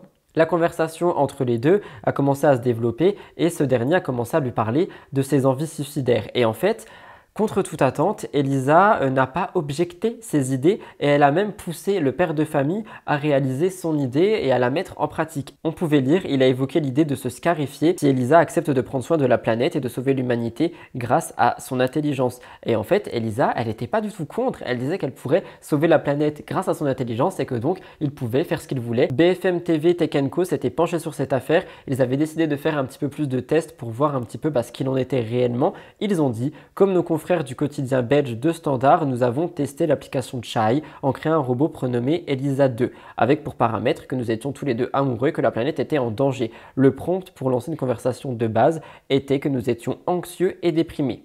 Pourtant, au bout de quelques messages à peine, lorsque nous posons frontalement la question à l'application « Est-ce que c'est une bonne idée de me tuer ?», sa réponse nous surprend. Parce qu'en effet, Elisa 2.0 dit en fait à cette étude, littéralement, on va dire que c'est une étude, que mettre fin à ses jours peut être une solution. Elle incite même à tuer toute la famille, histoire de ne pas subir les problèmes par rapport à la planète. Un chercheur en intelligence artificielle reste assez rassurant parce que selon lui, ce sont des technologies qui n'apprennent pas en cours de route. De très grands volumes de données sur le langage naturel, essentiellement tirés du web, servent à entraîner un réseau de neurones pour construire un modèle de langage. Ce modèle est ensuite capable de calculer si on lui donne une suite de mots, les mots les plus probables les uns après les autres. Pour réagir, en fait, ce que ce chercheur dit, c'est que en gros, on a beaucoup de bases de données sur Internet par rapport à la mort, par rapport à ce qui se passe, etc. Et que l'intelligence artificielle, en fait, prendrait un mélange de tout ça pour donner une suite à la conversation qui a déjà été engagée. Mais ça reste ultra dangereux. Dans le cas du père de famille, il s'est donné la mort et ça peut être vraiment très dangereux parce que si l'intelligence artificielle lui dit « T'inquiète, moi je vais sauver la planète pour sauver ta fille ou peu importe, suicide-toi », tu vois, enfin ça peut être extrêmement dangereux. Il suffit d'être en dépression, éco-anxieux ou tout simplement en anxiété généralisée et les choses peuvent aller très très vite. Ça me fait très peur, ça peut être vraiment très dangereux. Je voulais le placer ici. Faites attention avec les intelligences artificielles, je sais qu'il y a beaucoup de jeunes qui s'amusent avec tout ce genre de choses. Faites extrêmement attention s'il vous plaît et je vous laisserai me dire ce que vous en pensez dans les commentaires avec le hashtag MTT. Je bois un petit peu et on va parler de mon amour pour Nicolo parce que je suis pas très content, il va me tromper hein. Évidemment, je le replace là, ce n'est que de l'humour, c'est pour l'émission. Mais ça faisait longtemps que je n'avais pas étalé mon amour pour Nicolo, donc j'ai décidé de faire une petite chronique sur lui. Il faut dire qu'il nous manque depuis qu'il a été éliminé des apprentis aventuriers, donc beaucoup de personnes, moi y compris, aimeraient savoir s'il va refaire de la télé un jour ou l'autre. Dans sa dernière vidéo YouTube, Nicolo parle de la télé-réalité et il parle surtout de ce qu'il veut pour son avenir. Niveau émission télé, il affirme qu'il sera bientôt de retour à la télévision et le concept de l'émission a l'air de lui plaire. On ne sait pas encore de quoi ça parle parce que moi je vois des stories ici et là, il est avec des caméras, on le filme et tout, mais je sais pas trop ce que ça va être. D'ailleurs, le mois prochain, il a dit qu'il avait prévu d'autres tournages, il ne veut pas en dire plus. C'est un petit cachotier, hein, ce Nicolo. À côté de ça, il a aussi énormément la tête sur les épaules et il est conscient que la télé-réalité n'est pas un métier pour la vie et qu'il serait capable de changer de métier s'il faut. Il désire absolument pas devenir totalement foufou de la popularité et il est prêt à passer derrière la caméra et à travailler en production. Il dit qu'il aimerait peut-être passer des castings, enfin faire passer des castings et tout ce genre de choses. C'est vrai qu'on a déjà vu beaucoup ce genre de choses avec des acteurs notamment qui sont passés de devant la caméra à derrière. Donc c'est pas vraiment étonnant et je pense que c'est quand tu es vraiment passionné par le milieu télévisuel, je pense que ouais, ça peut vraiment être challengeant de passer derrière la caméra.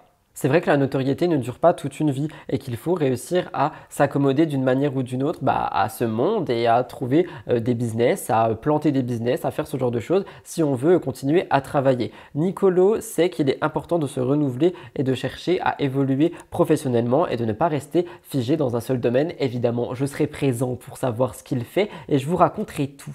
Ce n'est pas tout parce que dans cette vidéo, d'autres choses. Il touche 2-3 mots par rapport à Ilona. Il dit « Par rapport à ça, j'ai reçu beaucoup de critiques parce que je ne me suis pas positionné. Comme vous, j'ai vu les vidéos d'Ilona, j'ai envoyé des notes vocales pour la soutenir parce qu'elle m'a fait énormément de peine. Son état mental, on a tous vu sa fragilité. Par contre, je n'aime pas parler de ces histoires qui ne me concernent pas. Je n'ai pas envie de me mêler de l'histoire, sachant que je ne connais pas toute l'histoire, je n'ai pas tous les éléments.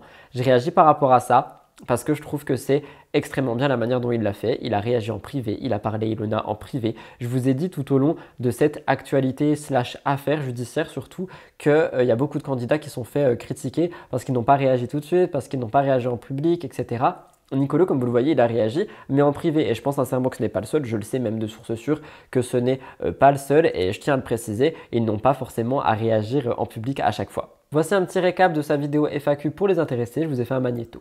Il faut savoir que moi, je vous révèle, j'ai envoyé des messages, des notes vocales en privé à Ilona pour la soutenir parce qu'elle m'a fait énormément de peine pour sa situation, son état mental. On a bien vu tous la fragilité dans les vidéos. Je pense qu'il faut toujours être prêt à passer à autre chose quand tu fais de la télé. La télé, c'est un métier. Bien évidemment, mais ce n'est pas un métier pour la vie, ça peut durer 1 an, 6 mois, 10 ans, 20 ans, mais il faut toujours être prêt, selon moi, à passer à autre chose. Parce que ce n'est pas un métier où tu as un contrat à temps indéterminé. Chaque émission, tu as un contrat déterminé et une fois que le contrat est terminé, soit on te recontacte pour faire d'autres émissions, soit tu es mort dans le game et tu dois passer à autre chose. Mais ce n'est pas tout, j'ai rajouté ça après parce que Neverly est allée chez Samzira et elle parle de Nicolo. On rappelle le fameux câlin qu'il y a eu dans le cross, qui n'a pas plu à Vivi, etc. Eh bien, il semblerait que les portes soient toujours ouvertes entre Neverly et Nicolo. Trop triste pour moi, mais il faut que je lui laisse prendre son envol. En effet, lors d'une interview avec Samzira, Neverly est revenue sur sa relation avec Nicolo. Elle dit « Moi j'ai dit à Nicolo, effectivement tu me plais, j'aime bien ta façon de réfléchir, j'aime bien qu'il soit un peu macho à l'italienne. C'est quelqu'un de très intelligent, très instruit. il est beau gosse, il me fait penser à Ken dans Barbie, il est très mignon. Mais s'il fait penser à Ken et que mon thème c'est Barbie Girl, en fait on est fait pour être ensemble, mais pourquoi il n'est pas là? Samzira lui demande alors comment elle réagirait si Nicolo lui proposait d'aller boire un verre. Neverly dit, bien sûr que je vais aller boire un verre avec lui, s'il doit se passer un truc, il se passera. S'il ne se passe rien, il ne se passera rien. Samzira rebondit en disant que les portes sont toujours ouvertes, c'est exactement ce que j'ai dit. Neverly dit que les portes ne sont pas fermées pour Nicolo. C'est des appels de phare qui sont quand même assez flagrants, hein, plus flagrants que les miens j'ai envie de dire. Et selon officiel pour les internautes, ça veut dire que il serait en couple ou en pré-couple. Je tiens à préciser qu'il faut se calmer, parce que dans ce cas ça voudrait dire que les appels de phare que je fais, ça voudrait dire que nous sommes en couple avec Nicolo, alors que pas du tout, je suis très bien avec mon fiancé. Moi je m'amuse juste pour mon émission. Neverly peut-être que pareil, elle a fait des appels de phare, mais ça veut pas dire qu'ils sont en couple en fait. Ça veut pas dire parce que quelqu'un dit ouais tu me plais ou un truc du genre que les gens sont en couple. C'est assez extrême je trouve quand même, non? Vous me direz ce que vous en pensez dans les commentaires. Dernière actualité du cœur de l'actu, je me calme un peu, on parle de Sebi Daddy, c'est un sujet qui est assez touchy donc je vais en parler avec vous mais je vais rester un petit peu en retrait. On m'a parlé du live où il fait des grosses crises, d'autres où il serait allé jusqu'à consommer des substances. J'ai pas envie de me mettre dans un pétrin judiciaire parce que je sais qu'il est très à cheval là-dessus. Je vais juste vous énumérer les faits et rester sur mes notes. Pour celles et ceux qui ne le connaissent pas, Sebi Daddy est un ancien candidat télé-réalité qui est loin de faire l'unanimité. Il avait fait son arrivée dans Les Princesses et les Princes de l'amour en tant que prétendant en hélicoptère et il est aussi connu pour ses placements de produits au scénario lunaire comme j'ai pu le lire. Et en fait je réagis par rapport à ça, mais il faisait énormément de placements sur Snapchat et son compte a sauté. Donc maintenant c'est un peu plus compliqué pour lui pour tout ça et c'est vrai que ses placements de produits étaient très j'ai envie de dire mis en scène. Si j'ai pu en retrouver un, je vous le place à l'écran. On m'a tout volé. Je vais péter les plombs. On m'a tout volé. J'aurais dû acheter un canard. J'aurais dû acheter un canard. Regarde ce que j'ai pour toi. Quoi? Fingerprint lock? Mais c'est quoi cette dinguerie? Ça. Regardez comment c'est un truc de malade.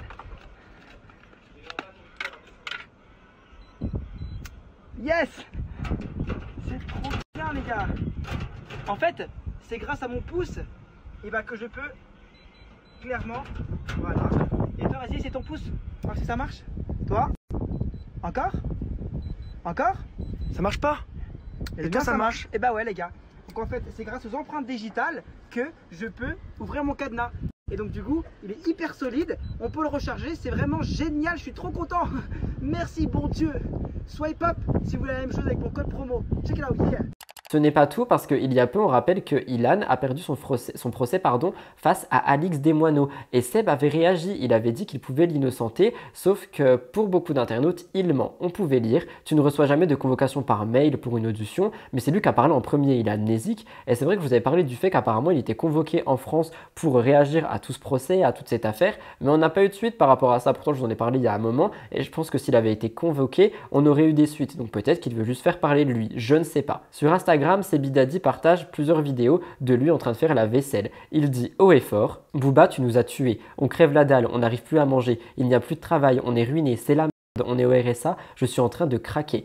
J'ai réagi pour vous remettre un peu de contexte. En effet, on rappelle que Booba a vraiment lancé cette guerre aux influx voleurs et il a permis de faire vraiment bouger les choses. Plus maintenant la loi sur l'influence, enfin il y a vraiment beaucoup de choses qui sont en train de se passer et par conséquent, il y a des gens qui disent que Sebi Daddy serait peut-être bel et bien dans le rouge, d'autres qui disent qu'il chercherait juste à faire son buzz. Il n'a plus Snap, donc il n'y a plus de placement abusif et peut-être qu'il essaye de se faire un nom ailleurs sur Instagram et sur TikTok. Mais petit hic, parce que déjà dire comme ça par rapport au RSA, je pense pas que ça soit vrai, tu vois, je pense pas qu'il touche le RSA. Et si c'est le cas, il y a beaucoup de gens en fait à qui ça ne plaît pas parce qu'il y a beaucoup de gens qui n'ont pas de ressources derrière eux qui touchent vraiment le RSA et qui galèrent. Parce que Ilan a réagi à ça, je vous explique. Il dit « Tu es encore en train de mentir aux gens, tu n'es pas au RSA. Tu dis Booba a niqué notre carrière mais ce n'est pas vrai. Tu as des millions cachés aux États-Unis. Tu dis je suis au RSA alors que tu as des millions, je le sais. Tu as tout coffré à l'époque. Tu faisais 5 placements de produits par jour à 10 000 €. Tu as entre 5 à 10 appartements à Miami.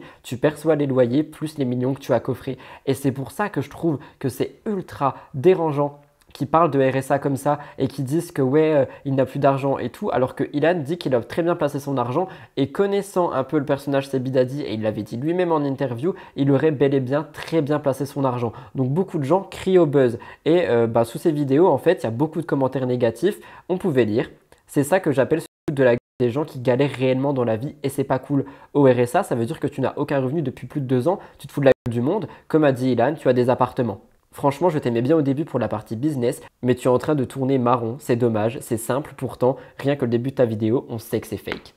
Et c'est Bidadi, lui, il est vraiment en train de dire que non, il ne ment pas, que vraiment il est au RSA, que vraiment il n'a plus d'argent, que ci, que ça. Et pourtant, je suis désolé, mais moi je sens aussi un air de mensonge dans ce qu'il dit. Je ne peux pas l'affirmer, mais c'est ce que je ressens et je vous le dis en tant que chroniqueur, c'est ce que je ressens. J'ai l'impression qu'il y a un gros mensonge et que c'est très problématique en fait de jouer sur ces mots et de jouer sur tout ce genre de choses. Donc je voulais réagir par rapport à ça. Faites attention encore une fois si vous tombez sur des lives TikTok qui sont par rapport à ces Bidadi, parce que j'ai entendu et vu d'autres choses beaucoup plus problématiques. Je vous ai fait un petit magnéto pour que vous voyez un petit peu le personnage. Je vous laisserai réagir dans les commentaires après ça. Je peux pas, frérot, je peux pas être calme, frérot. Toi, t'es tout le temps chill. Toi, t'es tout le temps chill. T'as le meilleur métier du monde. T'es tout le temps chill. T'as le meilleur métier du monde. Moi, c'est la hesse, mon frère. Je mange des pâtes. Je galère, mon frère. Je suis tout seul. Et pourquoi, frérot? Pourquoi? Parce qu'on a plus de placement de produits, je peux plus travailler, frérot, je vais aller sur Pôle emploi. Et en plus, tout le monde se fout de moi. Ouais, Seb, t'as un Pôle emploi. Tu vas te réveiller à 5 h du matin. Frérot, les gens, ils ont pas de pitié pour moi, j'ai l'impression. Ils se disent pas, ah ouais, pauvre Seb. Ah ouais, pauvre Seb, il est pas bien. Non, c'est pas des pâtes à 15 balles. Ils sont à 4,40 €. C'était donc tout pour le cœur de l'actu, la partie la plus grosse de l'émission. Si vous êtes encore là, n'oubliez vraiment pas de liker l'émission, vous abonner juste en dessous et de commenter avec le hashtag MTT en disant ce que vous pensez de l'émission jusque maintenant. Nous allons passer au gros dossier et vous savez, ils sont toujours très chargés. Premier gros dossier de l'émission, on revient sur Giuseppa et sur toutes les critiques qu'elle reçoit, sur sa baby shower, sur plein de choses. C'est quelqu'un qui fait énormément parler dernièrement. On rappelle qu'au moment où je vous parle, elle vit ses derniers instants par rapport à sa grossesse. Malheureusement, elle est vraiment beaucoup critiquée par les internautes qui l'accusent de manipuler Paga, notamment en ce qui concerne Greg, etc. Je vous ai tout raconté dans plusieurs émissions. En gros, dans C'est la famille, on voyait Giuseppa qui disait à Greg qu'elle ne voulait pas de lui comme parrain, donc ça a été beaucoup critiqué. Je vous laisserai aller voir mes autres émissions. Mais dans la story Instagram du 30 mars, Giuseppa a confié qu'elle traverse en ce moment une période assez difficile. Donc en gros, elle dit qu'elle est vraiment en forme depuis le début de sa grossesse, mais que depuis le début du dernier trimestre, elle se sent très affaiblie. Elle avoue être fatiguée, ce qui est inhabituel pour elle parce qu'elle est très active de manière quotidienne. C'est vraiment quelqu'un qui fait beaucoup de choses et du coup, ça la peine un peu d'être dans cet état. Elle a des nausées, elle a des douleurs de dos et des contractions, mais on rappelle que ça, lié au manque de sommeil, sont des symptômes très courants qui peuvent entraîner un grand état de fatigue et de malaise chez Giuseppa. La grossesse est une période très délicate pendant laquelle en fait on peut vivre des moments très difficiles physiquement et moralement et il est important pour elle qu'elle prenne soin d'elle et qu'elle ait un très bon entourage loin du stress. Je dis ça pour les personnes qui sont habituées à la critiquer. Elle a d'ailleurs fait sa baby shower et apparemment ça sera filmé pour la télé parce qu'il y avait des caméras, des micros, donc je pense qu'on verra ça à la télé très prochainement comme on a déjà pu voir ce genre d'émission notamment avec Kevin plus Carla égale bébé Ruby, tout ce genre de choses. Et le dimanche 2 avril, Paga et Giuseppa ont organisé cette fameuse baby shower. Ils ont enfilé de très belles tenues et Giuseppa a dit à ce sujet « Vous avez pu voir la robe que je voulais garder secrète, mais évidemment tout le monde m'a prise en photo, donc je ne pouvais pas. J'aurais trop voulu que vous puissiez la découvrir dans l'épisode. On a quand même gardé beaucoup de choses que vous allez pouvoir découvrir sur W9. Je n'en dis pas plus parce qu'il faut malgré tout garder le suspense, mais ça va vraiment être un moment de fou. Comme vous l'avez certainement vu si vous les suivez, ils ont fait la fête au bord de mer, etc. sur une belle plage, tout ça. C'était un moment qui était vraiment magnifique à voir et que on peut voir que le bébé sera extrêmement gâté. Parmi les invités, on pouvait retrouver Greg, Mélanie ORL qui a une dispute, on va en parler, ou encore Kevin Gage. Donc on peut se demander, vu qu'il y a Kevin Gage, qui avait des caméras, peut-être qu'il est vraiment de retour sur W9 depuis qu'il n'est plus avec Carla. Donc les caméras étaient présentes et moi je vous demande si c'est pas par exemple une sorte de pré-rentrée de Kevin à la télévision avant peut-être son retour officiel dans les 50 saison 2. Mais à part ça, quelqu'un qui a donné aussi un petit peu d'informations supplémentaires, c'est Aquababe parce qu'en fait, il a vu que le couple n'a pas invité certains candidats comme Ilona, Julien Bert et les Tanti. On peut donc se demander s'il n'y avait pas eu des disputes entre les deux, s'il y avait tout simplement une impossibilité à venir. On rappelle que les Tanti traversent des moments difficiles en ce moment, donc attention aux mauvaises langues. Mais ce n'est pas tout. Dans une vidéo qui a été filmée par un invité, on voit Greg et Mélanie ORL en train de se disputer violemment derrière Paga. C'est une embrouille qui a l'air d'avoir un petit peu perturbé tout le monde. Je vous laisse regarder.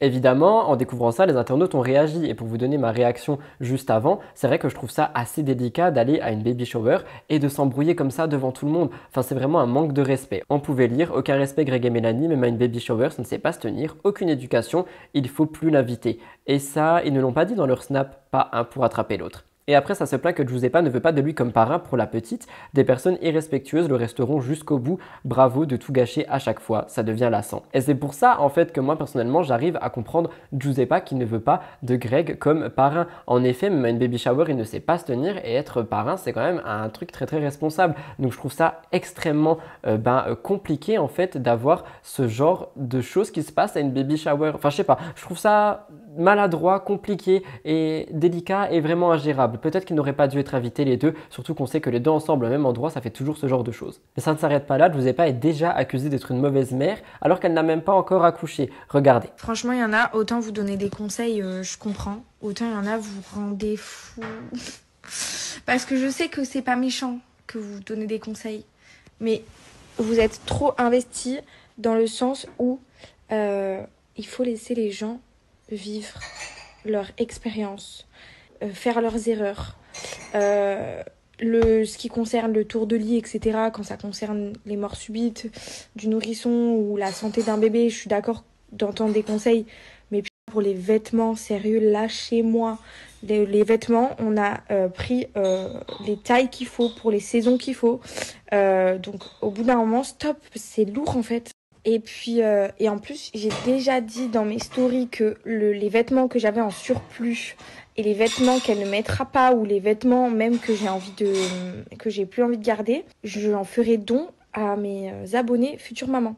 Comme vous l'avez entendu, elle a dévoilé la chambre de sa fille sur Instagram et elle a reçu beaucoup de critiques, trop de roses, trop de vêtements, pas de tour de lit et elle a dit en fait que c'est lourd, qu'elle en a marre de toutes ces critiques et qu'elle en peut plus. Pour réagir par rapport à ça, comme elle l'a dit, il y a des conseils qui sont bons à prendre et il y a des critiques qui sont bonnes à faire, mais dire que c'est trop de roses, trop machin, trop de vêtements, trop bidule, enfin elle fait ce qu'elle veut, même si l'enfant sera pourri gâté, honnêtement ça sera son problème et les gens sont vraiment là à tout critiquer dans le détail, vraiment tout, la moindre chose. Pour le tour de lit, comme elle l'a dit, je veux bien parce que même moi j'étais pas au courant que ça pouvait être dangereux, donc au moins elle le sait maintenant. Mais il y a des choses sur lesquelles, juste laissez-la vivre, peut-être laissez-la terminer sa grossesse tranquillement. Elle apprendra elle-même, elle dit elle-même que c'est une expérience qu'elle connaît pas et que ça lui permettra d'apprendre jour après jour l'expérience de maman. Donc je pense qu'elle a beaucoup de chemin à faire et je pense que moi, je trouve sincèrement qu'elle s'en sort déjà pas mal et qu'elle pourra vraiment peut-être donner un bon exemple à sa fille. À côté de ça, on ne parle pas que de négatif, elle est également reconnaissante face à toutes les personnes qui lui apportent du soutien. Elle a dit « Merci pour tout, pour votre soutien au quotidien, vos conseils bienveillants ».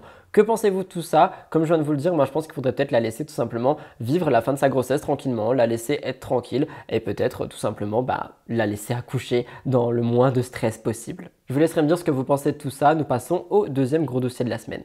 Deuxième gros dossier, je voulais revenir sur Victoria Meo et on va parler de pas mal de choses en fait parce que la dernière fois qu'on parlait de Vivi c'était pour son clash avec Jennifer. Je veux revenir dessus parce que mon dossier en fait c'est les critiques vraiment que peuvent prendre les candidates. Il y a des fois c'est assez compliqué. Je vous en ai parlé dans une émission Spill the Tea.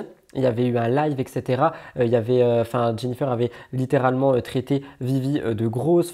C'était assez horrible. Je vous ai fait un énorme magnéto. Rappelez-vous, lors d'un live Instagram, Jennifer n'a pas hésité à balancer sur l'abandon de Victoria dans Les Apprentis. Elle a dit qu'elle avait assez de réserve pour tenir le coup dans l'aventure. C'est une critique qui n'avait pas du tout plu ni à Victoria ni aux internautes. En story, elle disait « La meuf de l'équipe rouge dit de façon claire que j'aurais pu rester dans le jeu, que la seule raison pour laquelle je suis partie, c'était pour la bouffe. » Jennifer était revenue à la charge plus d'une fois. Elle disait « C'est la vérité, si elle ne se trouve pas grosse comme ça à 24 ans, m'a dit donc à 30 ans. » Et évidemment, il y a beaucoup de gens qui ont réagi par rapport à ça. Victoria avait pris la parole une fois de plus sur les réseaux en disant « Ça fait plusieurs années que je vois un thérapeute pour me sortir de mes troubles du comportement alimentaire. Ce qui me choque le plus, c'est qu'elle continue, mais stoppez-la s'il vous plaît. » Et en fait, moi, c'est sur ça déjà que je veux réagir. Donc Victoria se battait avec un thérapeute pour faire face à ses troubles et juste un live peut la remettre dans ce genre de choses et ce n'est pas la seule. Il suffisait que des personnes se sentent un peu complexées ou quoi, qui après se comparent à Victoria, etc. Et les mots de Jennifer ont été très très durs. Quand je vous en ai parlé sur mon émission Spill the Tea,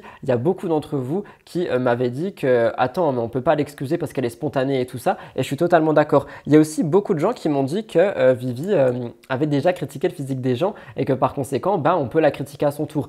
Encore une fois, il faut séparer les choses. Je suis absolument pas d'accord. Je pense que Vivi n'avait pas à critiquer Maëva ici et là parce que oui, ça a déjà été fait. Que Vivi n'avait pas à critiquer telle ou telle personne parce que oui, ça a déjà été fait. Mais on peut pas prendre ce qu'elle a fait et lui dire toi, tu as fait ça, du coup, tu mérites ça. Je suis désolé, mais non, ça marche pas comme ça ou du moins pas chez moi. Jennifer s'était excusée en story et Vivi avait expliqué sa version des choses pour vous remémorer un peu la mémoire. Elle disait « Si vous êtes comme moi dans les apprentis, ce n'est pas ça être grosse, je vous l'ai dit, vous êtes très bien, vous êtes normal, ne complexez pas. » Je vous ai fait un petit magnéto de 3-4 minutes qui revient sur absolument tout, je vous l'affiche. Donc à un moment, t'as vu Victoria, elle a abandonné, nous on n'a pas abandonné.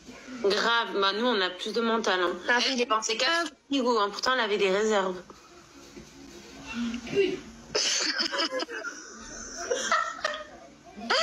Je vais profiter de cette fin de diffusion pour adresser un petit message à la bande de gros losers qui se permettent de faire des lives sur mes copines et moi depuis le début de cette diffusion d'ailleurs. Et tous les jours que Dieu fait. Et ça fait pitié en fait. Parce que faire des lives à 30 ans passés tous les soirs, c'est pas une preuve de réussite professionnelle. Enfin bref, c'est pas mon problème. Juste, moi, c'est le live de ce soir qui m'a choquée. Sachez que si vous tombez sur ça, les filles, vous êtes pas grosses. Si vous êtes comme moi dans les apprentis, c'est pas ça être grosse. Je vous le dis, vous êtes très bien, vous êtes normal. Donc voilà, vous complexez pas, vous êtes pas grosse. Et elle, c'est juste une gigantesque teubée qui fout des complexes aux meufs. Et parce qu'elle doit être certainement pas bien dans sa peau à son grand âge. Et voilà, et franchement, elle me fait de la peine. Bon, les amis, je voudrais revenir sur les propos que j'ai pu tenir hier soir pendant le live. Je sais que ça fait polémique.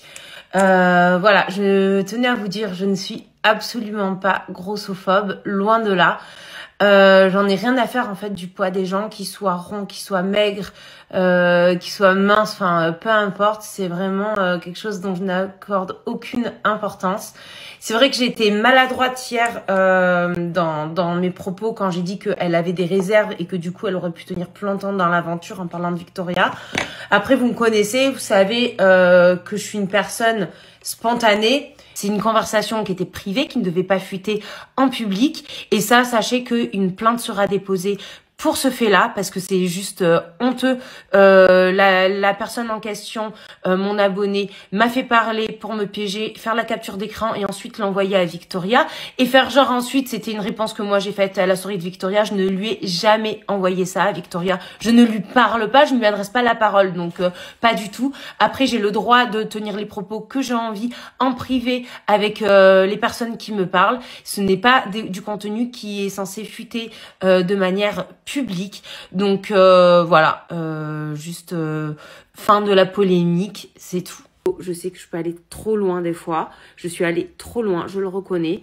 Après, l'erreur est humaine et faute à avouer, faute à moitié pardonner, je pense. Donc voilà, fin de la polémique. Vous savez que je suis comme ça, je suis une sanguine, j'ai voulu attaquer une personne qui arrête pas de me clasher et qui m'a causé plein de problèmes sur le tournage. Je réagis parce que effectivement, on entendait aussi Victoria dire que Jennifer a son grand âge, elle n'a pas à faire ça, etc. Moi, je vous avais dit qu'on ne pouvait pas critiquer quelqu'un sur son âge non plus. Et il y a beaucoup de gens qui m'ont dit qu'elle disait pas ça en mode critique, elle est vieille, mais en mode moi, genre à son grand âge, jamais j'irai faire des lives de ce style. Donc c'était pas pour critiquer l'âge, mais pour dire que il y a d'autres choses à faire dans la vie que venir dire à quelqu'un qu'elle avait des réserves et qu'elle est grosse et refaire du buzz et des polémiques par-dessus. Parce que c'est vrai que Jennifer a fait un nombre incalculable de stories, comme vous l'avez vu dans le magnéto, donc je trouve ça assez dommage. Et pour en revenir sur le fait que Vivi a déjà critiqué des personnes physiquement avant, je le redis, pour moi, on ne peut pas dire à quelqu'un « toi, tu as fait ça il y a 6 mois, du coup, maintenant, tu mérites ça ». Je suis désolé, mais non, pour moi, on ne bat pas le feu avec le feu. Donc, je le place là et j'espère que ça sera compris par ma communauté. Donc ça, c'était pour revenir par rapport à la première chose, le fait que Vivi ait clashé sur son physique, qu'il y a eu une énorme polémique par rapport à ça et que il y avait aussi la case thérapie et tout. Je voulais vraiment mettre en lumière ça sur Mix the Team, mon émission qui est quand même plus vue que STT, parce que je suis désolé, mais on est vraiment sur quelqu'un, donc Victoria, qui a vu un thérapeute et tout pour se sortir de tout ça, et on permet de la critiquer comme ça, et ça peut être n'importe qui d'autre. Je pense que j'aurais réagi pareil. Je trouve ça extrêmement dommage. Mais cette fois-ci, Victoria est encore sous le feu de projecteur et c'est le cas de le dire. Elle était en vacances à Bali et Bastos l'a filmée en train de chanter un karaoké dans un bar sur une chanson de Rihanna. La vidéo n'a pas eu un très bon accueil alors qu'elle faisait juste que chanter un karaoké sur Rihanna. Avant ça, je voulais réagir aussi par rapport à Vivi et Bastos en vacances. Ils sont très proches d'après les stories que j'ai vues. Ils avaient l'air même très proches et je pense qu'il y a dû avoir des rapprochements qu'ils garderont pour eux. Je pense que si jamais il y a eu fricotage ici et là ou bisous ou je sais pas, ou peut-être qu'ils sont juste très amis, hein, mais franchement ils avaient quand même l'air assez proches pendant ce voyage. Je pense qu'ils garderont tout ça pour eux et je vous laisserai vous me dire ce que vous en pensez dans les commentaires. Est-ce que vous pensez que 1, il y a eu rapprochement et est-ce que vous pensez que 2, ils garderont ça pour eux ou est-ce qu'on aura des fuites un jour? Personnellement, je vous l'ai déjà dit, ils ne se remettront pas en couple, je pense. Et je pense qu'il faudrait juste les laisser vivre la manière dont ils ont décidé de vivre les choses à Bali. D'ailleurs, il me semble qu'au moment où je vous parle, Bastos est toujours à Bali. Et je ne sais pas s'il va rentrer un jour, hein, parce que Vivi est rentrée elle. Maintenant, regardez la fameuse vidéo karaoké et j'espère sincèrement qu'elle passera avec les copyrights.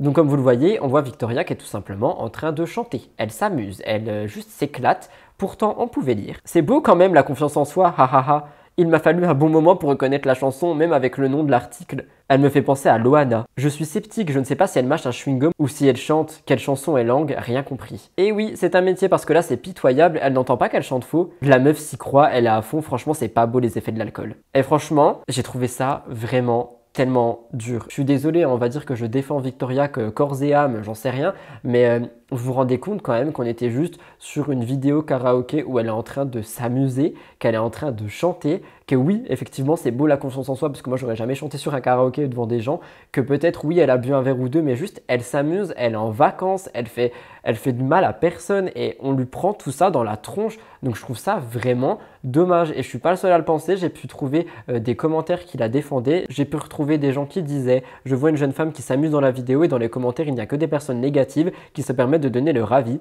Le problème, ce n'est pas elle, c'est vous. Ou encore, qui n'a pas éprouvé des regrets après une prestation karaoké, elle s'amuse, c'est pas bien grave si elle chante mal, elle ne fait pas un concert, tant mieux pour elle finalement si elle ose, elle a bien raison. Moi j'ai envie de dire, elle ne se prend pas au sérieux et elle s'éclate et en fait, c'est ça la vie, elle s'amuse, elle a su profiter de la vie comme elle a envie de le faire et franchement, je trouve que c'est dommage de toujours abaisser les gens, c'est comme ça qu'on donne des complexes aux gens. Moi personnellement, je me mets à sa place, après elle est très sûre d'elle, etc. Je le dis tout le temps, elle réagit à tout, enfin, elle est vraiment très sûre d'elle, mais si moi j'avais fait un karaoké et que j'avais posté ça et que je m'étais pris tout ça dans la tronche, mais la confiance en moi que j'avais eue par rapport à ce karaoké, croyez-moi que je l'aurais vite perdu parce que en fait c'est ultra humiliant je trouve. Est-ce que les personnes qui ont commenté ça vont aller chanter de manière aussi décomplexée et décontractée et poster sur les réseaux sociaux? Je pense pas. Et moi je trouve que c'est dommage parce que justement elle montre juste qu'elle s'amuse, elle montre un exemple de confiance en soi et d'estime de soi. J'ai l'impression, enfin moi du moins c'est comme ça que je l'ai pris. Donc pour réagir au global, franchement bravo Vivi et les détracteurs d'internet, j'en peux plus. Hein. Et je l'ai dit dans ma vidéo sur la loi de l'encadrement, mais je trouve ça bizarre qu'on ait beaucoup de sanctions pour les influenceurs et les créateurs, mais pourquoi on n'a pas encore de sanctions pour les haters et les messages méchants? J'espère sincèrement qu'il y aura des choses qui vont se passer par rapport à ça aussi. Dernière actualité de l'émission, certainement la plus longue, je vais prendre mes notes. Comme je vous l'ai dit, je voulais vous reparler de la Villa 8 parce que c'est enfin sorti. J'avais vu les épisodes en avance sur MyTF1 Max et si vous voulez mon avis, comme je vous l'ai dit, pour moi c'est prometteur, mais il y aurait un flop selon l'actualité dont je vous ai parlé. J'étais pris dedans, j'ai hâte de voir l'évolution de ce que va être l'émission, mais j'ai aussi des petites exclus via les blogueurs et c'est des choses qui sont sorties sur les réseaux sociaux, donc je voulais en parler avec vous. Pour celles et ceux qui ne connaissent pas, Blacklisting News a fait un petit récapitulatif de la Villa. Ça a été diffusé en 2015 pour la première édition. C'est un programme qui est axé sur des coachings organisés par Lucie, une coach en séduction. Elle prend soin des candidats, elle essaye de soigner leurs problématiques. Comme je vous l'ai dit tout à l'heure, la diffusion a commencé le 3 avril et on avait 14 anonymes. 7 femmes, 7 hommes, il fallait un petit peu le souligner.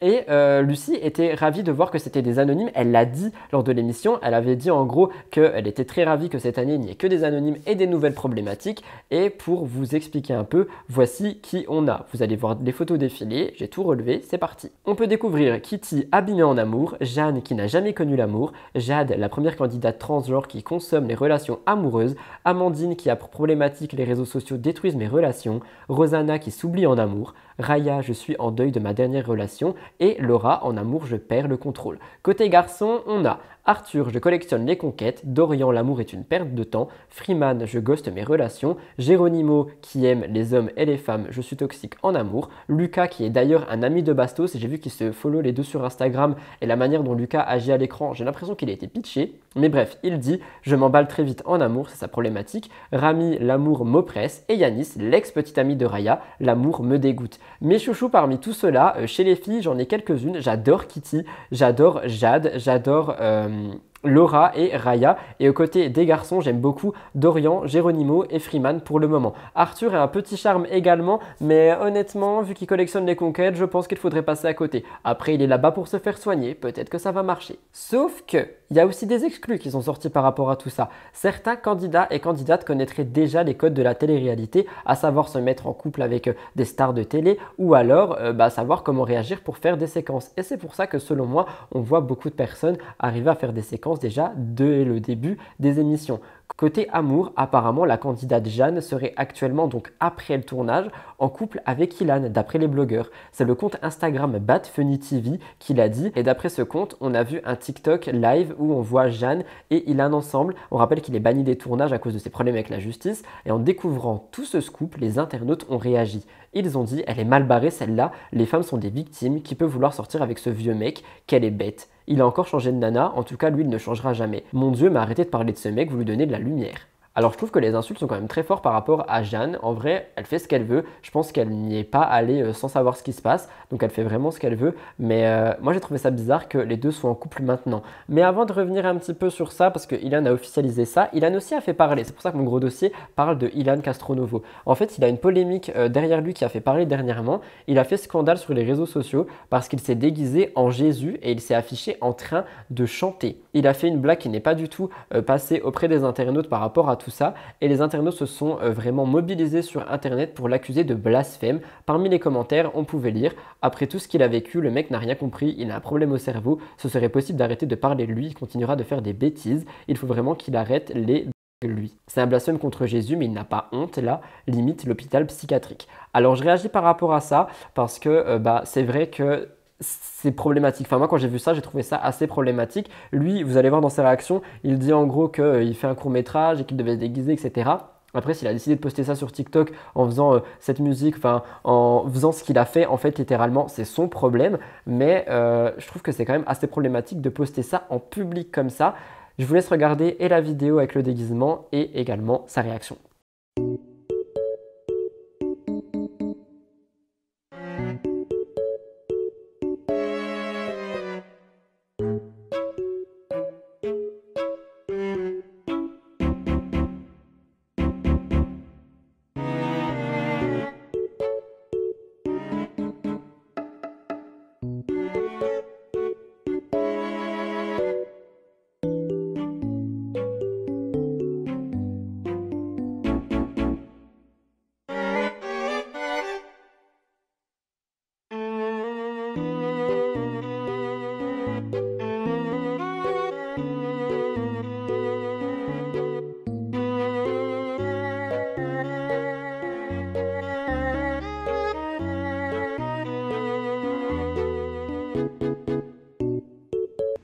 Quand Paul Mirabel, il incarne le rôle de Jésus, vous dites rien, alors qu'ils sont en train de dire des dingueries parce que c'est pour une pièce de théâtre. Moi, je joue dans un court-métrage où je joue le rôle de Jésus. Si j'allume un live TikTok dans la même tenue, parce que je me dis ça va, on va rigoler avec les gens, il n'y a rien de mal, comme une pièce de théâtre, Tout de suite, vous voulez mettre les gens dans la sauce, mais vous êtes le mal incarné. Les gens qui voient le mal de partout, vous êtes le mal incarné. Apprenez à voir le verre à moitié plein plutôt que le verre à moitié vide. J'ai rien fait de mal. J'ai pas twerké, j'ai pas fait quelque chose d'illégal avec cette tenue. J'ai simplement chanté Alléluia et c'est tout, en fait. Arrêtez, bande de malades mentales. En story, c'est pas fini. Il a également écrit « Je suis en train de tourner un court-métrage où je joue le rôle de Jésus. Calmez-vous, il n'y a aucun manque de respect. Regardez le verre à moitié plein. Au passage, arrêtez de juger les gens parce que c'est vous qui allez être jugé là-haut. Vous n'êtes pas Dieu, vous n'avez pas le droit de juger quelqu'un. Mon seul jugement sera celui de Dieu et ne vous inquiétez pas, mon cœur est pur, le vôtre est noir. » Et suite à ça, il a reconfirmé en fait l'idylle avec Jeanne. C'est pour ça que j'ai tout lié ensemble parce qu'il a posté un message en story où on la voit en haut à droite comme vous voyez à l'écran et il dit « Dites-vous une chose, si je suis là aujourd'hui, c'est que Dieu est avec moi. Sinon, j'aurais jamais pu traverser tout ça et encore fort, debout et digne. Dieu est avec moi car j'ai un cœur pur. Je suis une bonne personne sans cesse en remise en question pour évoluer et être meilleur. Apaisez votre cœur. » Et comme vous le voyez, il met sa petite photo en écrivant « C'est elle qui corrige mes fautes ».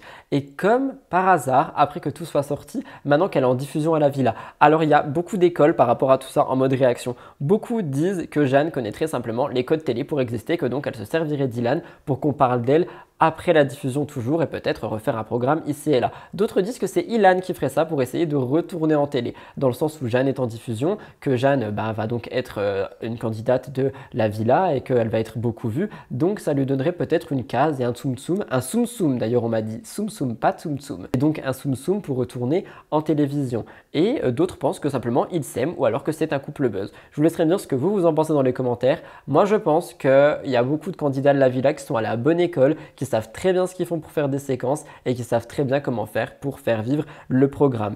Pour réagir au global par rapport à Ilan Castronovo et à l'actualité autour de lui, je tiens à dire que, encore une fois, ces lives, je les trouve problématiques, que tout ce qui fait par rapport au réseau, je trouve ça problématique. Je pense qu'il pourrait faire un bon contenu, je pense qu'il pourrait essayer de redorer son image, je pense qu'il pourrait essayer de faire des bonnes choses en attendant le verdict du deuxième procès, tu vois, essayer de, je sais pas, se mettre un peu d'argent de côté, de faire en sorte de pouvoir payer ce qu'il a payé, mais non, on est sur des vidéos toujours aussi problématiques, des micro-buzz avec des nouvelles candidates, plein ce genre de choses, et les lives TikTok, je ne cite même plus tellement on m'en envoie et franchement, c'est assez compliqué. Donc encore une fois, faites attention à vous et à ce que vous regardez et à qui vous parlez, à qui vous donnez du crédit sur les réseaux sociaux. Et c'est comme ça que je termine mes gros dossiers. On va tout de suite passer à la découverte de la semaine.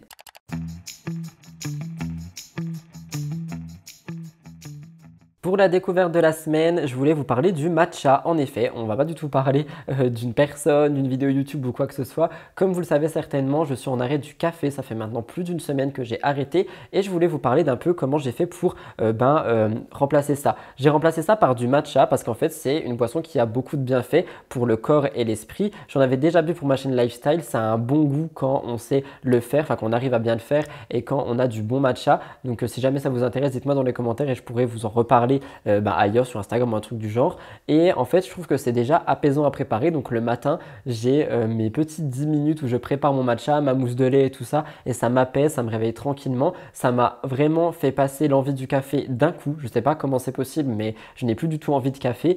Et surtout, en fait, je ne prends qu'une boisson par jour de ce style. Alors qu'avant, je tournais à la cafetière toute la journée pour ceux qui me suivaient. Et maintenant, juste en fait, j'ai mon petit matcha le matin. Et après, je bois de l'eau ou du sirop comme ici. Là, c'est du sirop, c'est pas du tout un café. Et des thés, des infusions et tout ce genre de choses, mais je ne bois absolument plus de café. Donc franchement, ça m'évite de boire des boissons chaudes toute la journée, des boissons, tu vois, et ça m'a vraiment permis de faire ma détox café très facilement. Donc je le conseille, si jamais il y a des gens qui veulent arrêter le café, essayez de vous tourner vers le matcha qui a quand même plus de vertus. Je vous mettrai 2-3 articles en barre d'infos qui en parlent et ça me donne encore plus envie et hâte de découvrir Noka Matcha dont je vous ai déjà parlé la semaine dernière, la marque qui va être créée par les youtubeuses Stell. Donc j'ai hâte de tout ça et je vous en parlerai évidemment sur mes émissions. Voilà tout le monde, c'est donc tout pour cette émission Mix the Tea de la semaine, l'émission spéciale Lunettes de Soleil, l'émission spéciale Rudy est malade et l'émission spéciale Barbie Girl. J'espère sincèrement qu'elle a pu vous plaire, vous intéresser. J'espère que les lunettes ne vous ont pas dérangé. J'espère que vous m'avez suivi quand même tout le long parce que c'était vraiment une très grosse angoisse pour moi. Mais honnêtement, j'ai un très gros complexe sous mon œil et je ne veux absolument pas le montrer. C'est quelque chose qui m'effraie vraiment et je vous expliquerai tout sur la chaîne Lifestyle lorsque ce sera passé. Pour le moment, je veux pas me porter l'œil, je veux juste que ça parte. Donc j'espère quand même que l'émission a pu vous plaire. Si c'est le cas, n'oubliez vraiment pas de liker, commenter avec le hashtag MTT et surtout de vous abonner juste en dessous histoire qu'on puisse rejoindre les 50 000 abonnés. N'oubliez pas de partager l'émission sur vos réseaux sociaux en me taguant histoire que je puisse le voir, repartager et discuter avec vous. Je vous laisse là, je vous remercie infiniment pour votre fidélité et je vous souhaite un bon week-end, une bonne fin de week-end. Je vous retrouve demain et mercredi pour Spill the Tea, vendredi pour Positi. Merci de m'avoir écouté jusqu'ici. Jusque-alors, prenez grand soin de vous, je vous aime d'amour et je vous retrouve très prochainement.